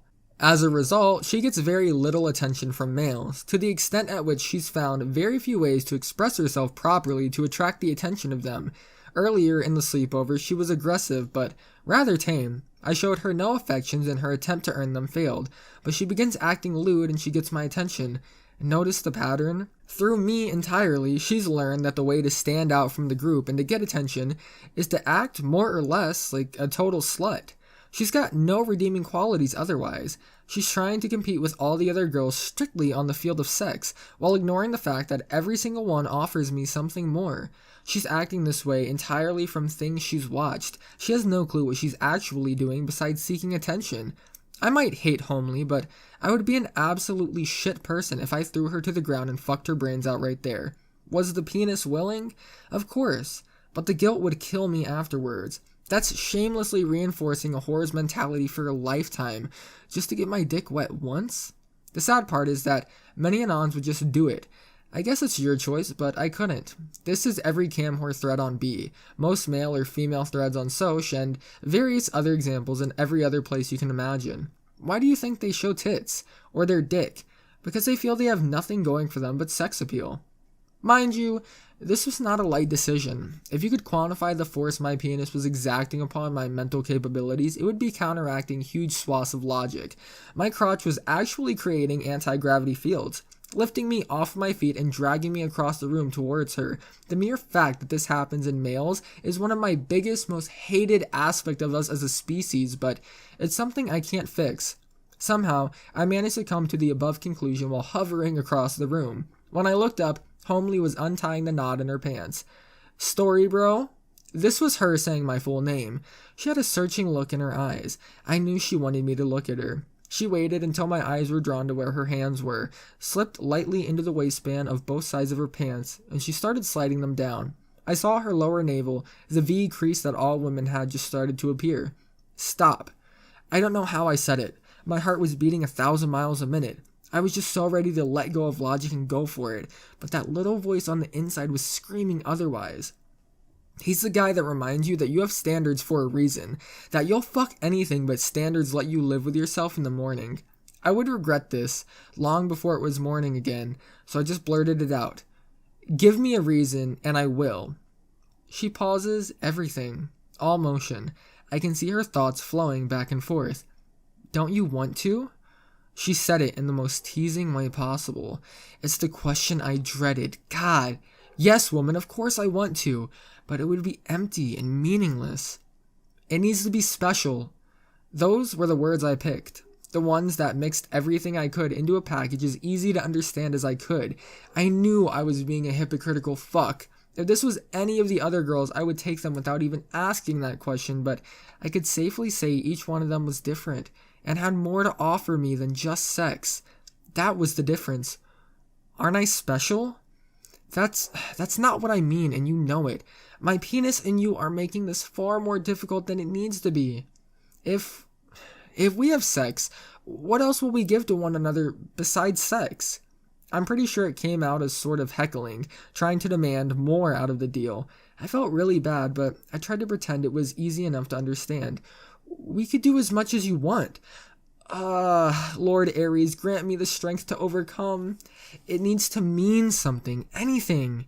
In my mind, I'm trying to rationalize and agree with everything I'm saying. It's like the very fibers of my mind are losing tautness. I don't want to just have empty sex with you. I'm actually struggling to get these words out now. I'm making exceptions. I just gave her a reason to come back later whenever she figured out what empty means. I'm losing faith in my ability to resist. I'm not going to last any longer in here. I've got one backup. Plan F. I force myself to look away from Homely and I step into the shower. Turn the tap all the way to cold and stand under the shower head. It's freezing, but I stand there for at least a full minute and endure the cold. I finally turn it off and step out. Homely is still standing where I left her, but she seems to have her clothes back in order. Her breasts are no longer showing and her pants are pulled up and properly tied. I'm freezing. I've got goosebumps all over and I'm shivering endlessly. I grab a towel. I wrap it around myself and sit down on the toilet to try and regain some senses in my skin. I stare over at Homely again. She seems to be back to her sassy attitude. I can tell because her hands are on her hips again. Just tell me what you want to do and I'll do it. This isn't a pleasing, seductive tone. She's being bossy. I can't even sense a large helping of angry in her voice. I guess that's what I get when I turn down sex and tell her she's not making it special. Listen, there's probably a reason I could like you. I just haven't found it yet. I'm being brutally honest. This isn't going to end well. I need to find it first, alright? She seems to actually accept this response. I'm not going to pretend to know what was going on in her head. I've probably escaped with my life, somehow navigated the minefield. I'm sorry, Anons. The conversation you're reading here about the bathroom is just an approximation of what I kinda remember. I can't remember anything but the intentions and eventual conclusions of this event. Just zero recall. So if the dialogue sounds a shitty fanfic, that's because I can't fucking remember what anyone said, and I think it's because I had a raging boner the entire time. The moral and premise are here, though. I don't fuck Homely because there's no point besides sex, and that's not something I want. I just end up sitting there, shivering for another 3 or 4 minutes. Homely doesn't do anything. Really, we've passed the point of anything and just joined the awkward wait for it to end. Eventually, there's a knock, and we unlock the door and leave. Well, Homely leaves. I'm hiding in the shower. I know I'm going to get attacked by Birthday, but I can't see her, so I don't know where she is. I do see, as all the way across the room, Homely has left the master bedroom. I make a run for it. I exit the bathroom, ready to dodge to the left. Birthday is on my left. I don't have a plan for this, so I duck and roll. This hurts like hell. I'm up. I jump and land on the master bed and do at least 4 front flips. I then land in front of the door, to the amazement of Blondie and Glasses standing there. Ha! I've succeeded. I slam the door in their faces and lock it. Time to wrestle the bull. I must have looked hilarious to Birthday from across the room or the girls in the hall. Ran out of the bathroom wet and wearing only a freezing pair of soaking underwear. Flew across the room and closed the door, locking myself inside with her. But she wasn't down for hilarity. She was about to get as angry as I could have got her. I've got the bed between me and her, so I move around the room until it's just me and the birthday girl. She's got fire in her eyes. Every time she breathes, she gives off steam. Even her shoulders are hunched. All her body language screams her being furious at me. She runs at me head first. Hits me right in the stomach. This kinda hurts. I go down. She goes down on top of me, and this really hurts. Next come her fists. She tries to rain in a flurry of blows to my face, but punches aren't hard when they're coming from people who don't know how to fight and are much lighter than you. I fought before. I know how to win. I just grab her forearms and hold them outstretched. This means she's got nothing holding her up above me, and she falls flat onto my chest, her head besides mine. Now, for the plan. Well, it wasn't much of a plan. I'm pretty sure it would either work or I wouldn't be able to work anymore. I whisper in her ear, "Hello, love." I put on the smoothest British accent for this. I gotta play the part. Her response was a gruff and angry, "Let go of me." Not what I wanted, but I could improvise. "What you thinking about?" I put sure emphasis on every syllable. Her response was quick and to the point, with the same gruff voice as earlier. "Hurting you." Perfect. "What about when I was in the bathroom with Glasses?" That you were a jerk. I hated what you said." "Blondie." "They're not lumpy, you asshole." "Homely?" "I was just imagining how I could punch your smug little face to make it just collapse right in." That was an interesting amount of glee in the last comment. I take the chance to roll her over. We end up with me on top, holding her forearms down and staring her down. She struggles a bit, but can't move. Her eyes are still radiating cold heat like a viper just waiting to strike. She's staring at me, silently. Knows I'm thinking something, but she can't see what yet. I had her fuming at me for nearly 50 minutes straight, edging and fanning the flames every chance I could get. She was absolutely furious, to the point at which every thought had to do with punching me in the face or how much of an asshole I was being. This was a bad mistake initially, but halfway through the back massage, I'd realized how useful it could be. You see, the girls had done the mean thing. They had set up Birthday in a situation where all she could do was listen to bullshit and get jealous. But she wasn't jealous. She was angry at me. Instead of tearing her heart into pieces every time she heard a giggle or a moan from the bathroom, she wasn't listening. She just wanted to punch me more. This girl's heart was boiling, not broken 3 times over. At least, I had hoped that's what was going on.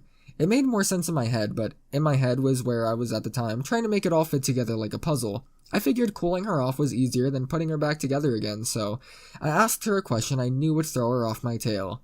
Give her a chance to drop a little bit of the anger. I asked if she wanted to take her turn now or later. She gave me multiple looks, hatred, a smile, and then she openly questioned if I was fucking with her. The door was locked. She had 15 minutes if she wanted it. Now. It started off great. I had pinned her, so I stole a kiss. Or 2. Or 3. I'm not sure exactly how long one kiss becomes multiple kisses, but let me assure you it was plenty of them. Her eyes were burning. The flames were still there from earlier, but she was kissing me back. Hot. It didn't take long for one of my hands to start roaming. Upper shoulder, the smooth shape of her collarbone, the foothills of her upper chest. It didn't take long for her to realize her arm was free and hook me right in the shoulder with a hard jab either. I rolled off, clutching it. Her advantage. She was on top now. She straightens herself up and straddles me properly, skirt flowing off to the sides. Between my boxers and her panties, there were very thin layers of clothing separating us. She reminds me of this with a long, firm grind, once top to bottom. She repositions again and bounces. Once, twice, 3 times. My hardness against her softness. It's a lovely sensation. It's hot. My underwear is already soaking wet from the shower, and it's the perfect amount of pressure to make my dick feel loved. But she was still wearing a tad too many articles of clothing for my taste. I make this clear to her in a whisper. The response? 2. I thrust against her softly at this revelation and move up to meet her in another kiss. Of course, the kiss has a secret motive. Good old righty sneaks around the back and lowers the drawbridge. 2 fingers, good as a snap, and the bra is unhooked. Not Velcro, the best kind. In moments, the bra's off. I've unleashed the beasts. I move one hand to her right breast. It's warm, soft, like a bag of pudding, and absolutely impossible to not play with. I think I've made this comparison already. I end up twisting her nipples softly as I return to kissing her. We're playing tug of war with our tongues. There's no friction, no line in the sand, but the grappling and pulling is all there. She's moved on to tasting like an apple tart without sugar, bitter but lightly sweet. I continue the kiss until I decide it's my turn to be on top again. I pull back and push forward again and get a grip on her shoulder with my teeth. I bite, and she falls back. I'm on top. She's got her legs open, and I'm between them. I'm still nesting myself against her. It's heavenly. I let her know how much I'm enjoying it with a nice little thrust. Even though it's just cloth on cloth, she gasps. I give her another, and another. Her mouth stopped closing, and her breath was always ragged. I force her fully onto her back, grab both her legs and squeeze them together in front of me. This puts her bum in tantalizing view, but I've got other plans. I grab the hem of the underwear and slowly slide it off. She can keep the skirt. I roll it up and off her upright legs and toss it to the side. I don't even look down. I know she's mine for as many minutes as the lock holds. I spread her legs and lean back in for another kiss. She locks her ankles behind me and squeezes her thighs. I'm forced roughly against her, boxers barely containing the sensation. It feels absolutely astounding. A warmth is seeping through the underwear that wasn't present before. I'm in heaven, really. I lean backwards and start to take off my boxers, and I'm looking around for where the parents probably keep the condoms. I find her hand on mine. She's stopping me. I'm confused. I look up at her. There's a strange sadness in her eyes. I don't understand it one bit. We can't. Wait, hold on a second. Let me get a condom. It'll be fine. She shakes her head. I thought the Cold War was over. I'm staring blindly at Birthday's face, not really seeing anything. I can't read her emotions. Mine are overpowering them. Now, I know I must have just misheard the catastrophic miscommunication that just went down. There's absolutely no way the words, "we can't," just came out of a wet and willing female. In my entire lifetime of anime, television, and movie experiences, this shouldn't happen. When you excite a girl, she's putty in your arms. That's how it works, right? There's no media I'd ever seen where she was not into it and completely unwilling, but sadly, as is the case in most of this story, life is not like an anime. Or, in many cases, Anons, there's 1,001 reasons women will let themselves get close but won't go further. Regret, more self-control than you, or just plain Catholicism. Whatever the reason, I was a self-centered male, and my ego was shattered. There was no reason we should stop. I saw no logical idea in my head that would even remotely make sense as to why I'd failed. For some unknown reason, I was not copulation material, and that hurt. Physically, as I had what can only be considered an unstoppable force in my boxers, and they were trying to stop it. And mentally, I was picking up the shattered pieces and cutting myself on the edges. This is where the questions start. Why? Anger in my voice, maybe. Hurt. Confusion. In the bathroom, I chalked it up to not enough time or too public of an area at the house. Here, I couldn't see any excuses, but it could still be a myriad of other things she wasn't telling me. I get a response. Just those sad eyes and a shake of the head. I always wondered if, in some futuristic reality, this kind of moment would ever change, or if you could hook up and feel every emotion and sensation your partner was feeling at the time, one of you would cave. Maybe you'll get to experience that someday, Anons, but today was not that day. I had to change her mind myself. I asked the worst question possible, saying instead of doing, "Can I change your mind?" I'm full of intent, staring her deeply in the eyes and moving my left hand down her side and towards the expanse below her skirt. She softly grabs my wrist and stops me, dragging it and placing it back on her waist. There's not many ways you can respond to that. Maybe she's not warmed up yet or something. I'm still latched to the idea that it's my fault. I mean, it wasn't it? Not enough foreplay and not enough tender attention on my part. I lean into her again, connect my lips with her neck, and suck on it softly. She gasps, and I press my hips forward and grind just the tiniest bit. She softly releases air, the tiniest hint of vocal emanations from it. These are good sounds. I know these are good sounds. I know that if I'm straining hard to resist, she must be straining just as hard. I know she's struggling internally. I just have to get her to give in. This plan's going to work. I know it. I try to take a dive. I grab her waist and begin lowering my head downwards. I figure I could try going down on her. I haven't been unlucky with that yet, so maybe she'll enjoy it enough to... I don't even make it far before she realizes what I'm doing. She grabs my hair and forcibly yanks upwards. This isn't a soft tug on my hair. I'm pretty sure she actually rips a couple strands out. She's holding my face stationary above hers. Maybe an inch, maybe two. All I can see are her eyes. They're actually twinkling in the light. I'm worried she's crying, but as far as I can tell, her cheeks are dry. She yanks me sideways. I'm sure tears are in my eyes. Having your hair pulled is just one of those things that really hurts. I get a kiss on my cheek, then quickly pulled back to my earlier position. No. She lets go of me and gets off her back. I know what that word means. I know what her tone means. I mean, there's nothing I can do to change her mind. She's sitting now, legs folded cleanly under her, knees facing me. My eyes are drawn to her skirt. Her two hands are smoothing out the creases as it billows out around her. It's come to my mind that I hadn't even looked. How fucking stupid could I be? I thought she was mine. In the urgency, it didn't even cross my mind. Her breasts are still uncovered though. I get back to staring at them while plotting my next move. This is where the pleading starts. I start the process in my head. Maybe if I beg, maybe if I grovel, she'll let me. I realize that this is pathetic, an appeal to an emotional side of her that probably wasn't receptive at the moment, not to mention pathetic. Maybe she was just angry at me, and this was revenge. Really fucking pathetic. I had no way of knowing. I couldn't read her over the thoughts in my head, so I just gave up. I just fell to my back and went back to my favorite pastime, staring at the ceiling. I didn't want to just burn all bridges and go completely autist though, so I just threw a question out after a moment or two. What do you want me to do? I wasn't being soft, sincere, angry, or questioning. It was all business, a demand even. I'd even crossed my arms above my head and was using them as support as I stared angrily at what seems to be my favorite ceiling in the house. I wasn't looking down, but I knew that the tent in my boxers was a momentum that she and I both knew existed. Not that she seemed to care. Nothing. Ouch. That word hurt. I knew whatever was going on here was for some reason that I didn't understand. The worst part? My spider bros were gone, off making webs somewhere for the night. I had no allies in my time of need. I'm back to not giving a shit, I guess. There's an army of men screaming inside of me. I'm falling quickly into anger. Not really true anger, but that mood where you just lash out at others to hurt them because you feel hurt. Who is she to lead me on and end it here? I'm thinking intrusive, angry things, calling her angry names, intentionally trying to break the heart that I had tried to keep together earlier. I don't act on them directly, so I just take the beta route. Where did I screw up? She's got an instant response. She was expecting this question, which is always a bad sign. Nowhere. She pauses. I see her out of the corner of my vision staring at me. Probably my crotch. It's the tallest object in the room right now.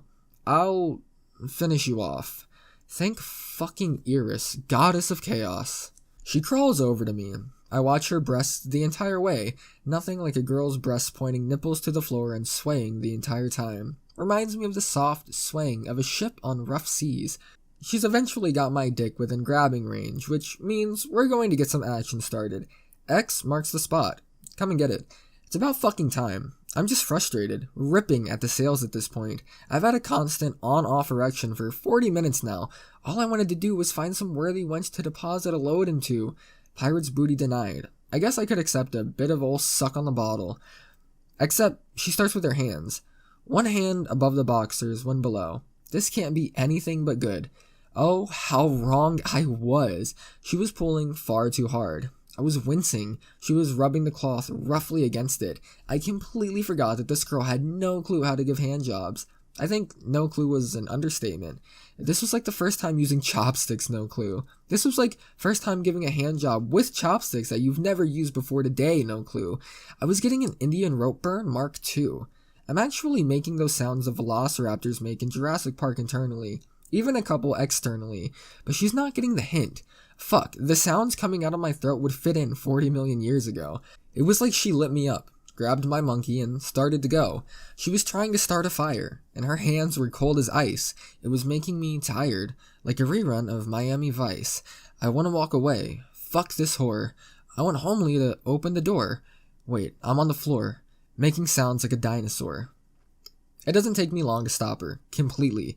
The words, "You are hurting me," do not even begin to explain the pain she was causing. I could be bleeding for all I knew. I didn't even look. I now realize I have the daunting task of teaching this girl how to give me a hand job. I don't know where to start.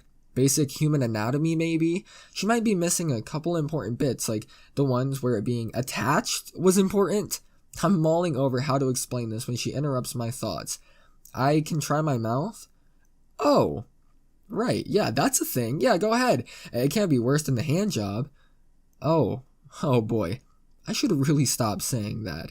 There's quite a few things that I neglected to explain about blowjobs earlier, mostly because the previous girl to give me one had more or less drunk, horny, and was given no choice but to actually take it.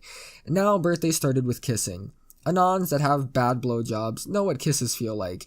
They look hot as fuck, but they don't really feel like anything. The hand she's using to hold your dick upright to kiss it is stimulating you more than the kiss itself, and the hand isn't even moving. I didn't want hot. I had hot for hours. I was stuck in a full threshold of hot.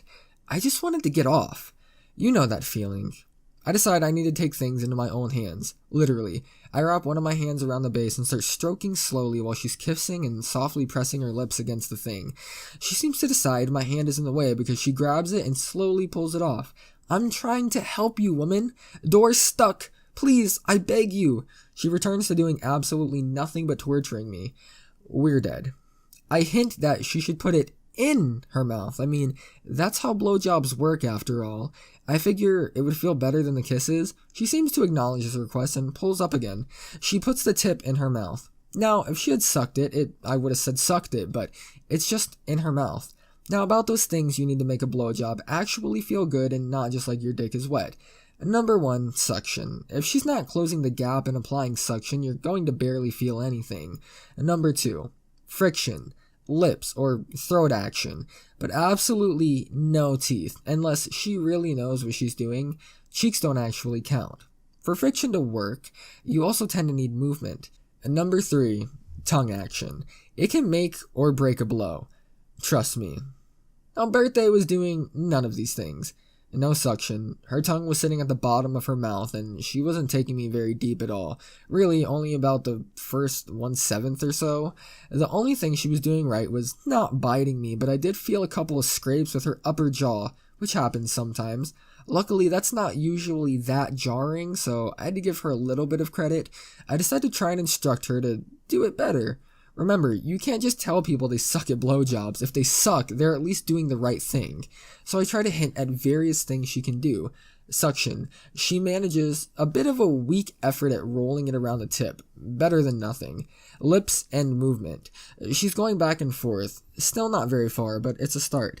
Depth. Now this one was tough because she wasn't taking kindly to my request to put more of it in. I had to practically beg and plead with her to get any more of it in her mouth. I wasn't even against begging at this point. It takes her a bit, but eventually she relaxes enough to get about halfway down, maybe a little further. It feels much better than when she started. I might be able to enjoy this, but she pauses. She doesn't move for a couple of seconds. I take my hands and gently press her downwards, trying to get her just a little more inside. She gets about a half-inch further before she gives a cough and I let go. She quickly pulls her mouth up and off and sits up completely. Horribly confused and distraught. Look on her face. I can't do it. You smell like my dad. Of course. The soap belonged to her dad. It's like the gift of bad decisions and bathroom products that keep giving. I'm completely done with her. My mood is fucking ruined. I just walk over to my boxers and pick them up and put them back on. She's sitting there in the middle of the floor, just sitting on her folded legs, skirt flowing around her. She's still beautifully attractive, but I can't handle this. I'm now hovering next to her, trying to decide what to do. I end up picking up her panties from next to her and strutting off to the bathroom. I don't bother closing the door. She can watch if she wants. I take a good look at the cloth in my hands, soaking wet spot right in the middle of the crotch. I drop my boxers, get a firm grasp, and start stroking. I take the panties and press them against my face. I mean, might as well. The wet spot is cold, but it warms up quickly. It smells like a stronger, more direct version of the musky sex smell that was permeating the other room. The fabric smells like freshly washed socks. The juices smell tart, sour. They have the slightest fruity aroma and a much more overpowering musk like light sweat. I contemplate how hard I want to bend Birthday over and fuck her brains out. I'm really imagining rough, dirty, screaming sex. I pretend she's not resisting, but in my mind she is. It doesn't take long. I blow a load all over the toilet because into the water would be too easy. The imagination is better than the real thing, I guess. I use the panties to clean up the mess I've made. Until they get washed, these babies are ruined. Smears and trails of various juices across all of them. Learning from my past mistakes, I'm very thorough. No more bathroom explosions, thank you kindly. I turn around to find Birthday staring, leaning against the doorframe and silently watching. I walk over to her and ask her, out of kindness and not being a jerk or anything, "Do you want me to get you off?" There's silence for a bit, and she responds with, "No, I'll do it myself." Those weren't really words, it was like an exasperated sigh of defeat. Now, she knew what I was feeling. I held out the panties and used my other hand to force her to grab them. "They're ruined. You won't be able to wear them now." I tried to imply a couple things with this sentence. I hope she realized which ones. I retreat to the bedroom again, leaving her holding the cloth limply in her outstretched hand. I'm still watching her out of the corner of my eye when I say, "I'll owe you a do-over when we're both ready." I tried to shift the blame as much to myself as I could to make her feel better. Her hand tightly squeezed around the underwear. I just put my sweatpants on and left. I closed the door behind me. To my surprise, none of the girls were out here eavesdropping. I was fully expecting having to fight them away from the door to give Birthday some privacy. I didn't feel very good about myself leaving her like that, but what else was I supposed to do? She didn't seem to want my involvement at all. It was best to leave her alone, I think. She was probably going to fap, though. I mold this thought with an endearment as I tromp off, fully expecting at any corner to be mugged by angry women. Nobody in the living room and nobody in the kitchen. I checked the guest room. Raven's still sleeping peacefully in there. No other girls. I guess they're in Birthday's room again. Sure enough, the door is locked. I don't just barge in though. I knock softly 3 times. "Come in." It was Blondie. That was her sing-song voice, but it wasn't her sing-song voice. I didn't even open the door yet and I was worried. I opened the door. Get on the floor. Everybody walked the dinosaur. All 3 of them are still wearing what I last saw them wearing. I guess that's good. They all have fake smiles on though. That's not good. Really fake smiles. "Hey there, man of the hour. Got plenty of action, didn't ya?" This was Glasses, which was punctuated with a wink. But what in Loki's name have I walked into? Blondie and Homely are just staring me down with genuinely terrifying fake smiles. I'm preparing to start tactically rolling away when Homely asks a question. "You must be tired from all the action you got with us." I hear Glasses got the furthest. Nope. I walked into a trap, and I knew it. We're trying to get me to reveal information about what happened in each room, but I'm not playing this game. I know what they're doing. I avoid answering, but the other 2 are straight to business. Blondie asks me, "What did you do with Birthday after you had her all riled up?" "I bet she gave you that bruise on your shoulder," Glasses retorted. I looked down at my shoulder. There is indeed a red spot where I was punched, but no bruise. I didn't realize she had hit me that hard. I told them the truth. We attacked one another and fought. Neither of us walked away happy. It was the truth. I was completely sincere. I guess it passed the sincerity test because nobody seemed to question it, but I had to question them next. "What have you girls been talking about in here?" I try to make it an innocent question, but there's no way to make that an innocent question. Blondie obliges and begins spewing information. "Everything?" Well, that was informative. "Glasses told us about her kissing techniques. Homely said she got you to go the furthest with her. Did you really let her see it?" Blondie is saying these things like it's some kind of joke or like it's empty gossip. I mean, that's how she was phrasing it, but each word is dripping with jealousy. They've been sitting here lying to one another the entire time about what happened in the bathroom. I'm not playing this game. I can't win. I say one word. Spoilers. That's all they're getting. If they want to start a fire under one another, that's not my problem. Even though it is my problem, I'm pretending it's not. I walk across the room and just plop down on the bed. My back hurts and I've been hiding it for ages now. I just let out a groan and try to prop myself up on a pillow against the headboard in the wall. The girls watch me for a bit. I'm very comfy and I just stare back. Then they try asking me various questions. I'm just silent. I'm just staring. It's like we're playing a staring contest. Eventually, they decide they're losing, or they don't want to play anymore and decide to watch TV. They were right. I was staring at barely clothed teenage tits the entire time. When I turn around to watch TV sitting on the bed, I don't have anything fun to stare at anymore. That's boring. I try to pay attention to what's on the TV, but I can't be bothered. My eyes get heavy and I close them for just a second. They're closed much longer than a second though, as I drift asleep.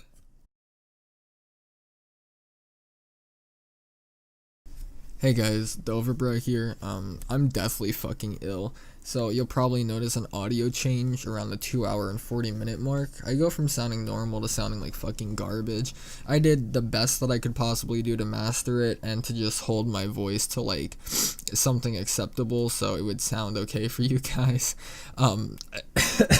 It's excruciatingly fucking painful, but I promise you guys Friday, so it's coming out on Friday, you know? Live by the sword, die by the fucking sword, see if I give a fuck. But yeah, so my vocal cords are probably permanently damaged now, and I feel like shit. But the story's out there for you guys. I hope you enjoyed it. A lot of effort went into this one, just trying to overcome the fucking sickness. Also, when I upload this, please don't spam me with comments and tweets and messages and DMs, and like I try my hardest not to get frustrated by it, but it does get kind of annoying when literally all I'm seeing every single fucking day, all day, is when is the next part, when is the next part, when is the next part. Like I'm happy you guys are excited for it, but you gotta understand how long these videos take. I'm not gonna be able to put one out every fucking 2 days, guys, so like every Friday's the upload schedule. I've said this multiple times. It's Friday for the long stories. Wednesdays are for bullshit videos. Wednesdays will be for like vlogs, game highlights, small stories to hold you guys over. Wednesdays are just filler content. Fridays are my main channel series that I have going. So I hope you guys enjoyed this part nonetheless. See, it got significantly less lewd and kind of genuinely entertaining. So, I hope you guys enjoyed it. There was a lot of emotion in this one. I feel like I love watching myself progress, not to be narcissistic or anything, but I feel like I've been progressing like really well in terms of I guess my craft.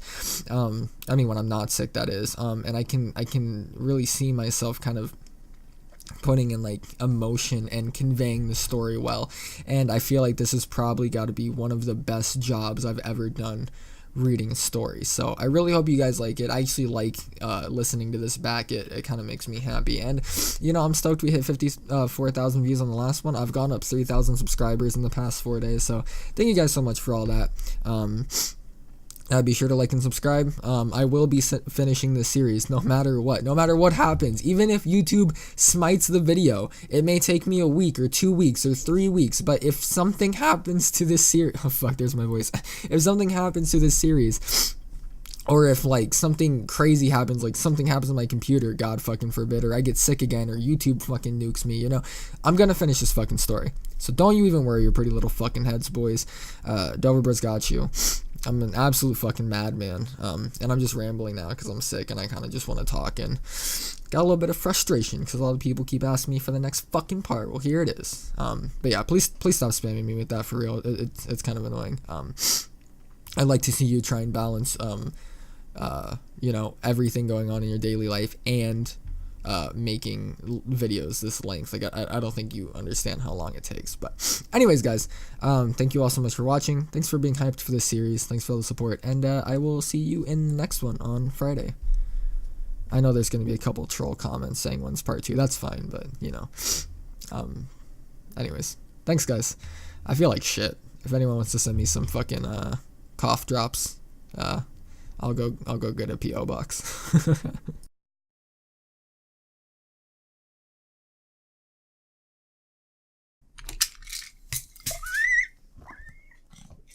What the fuck was that sound? What the fuck?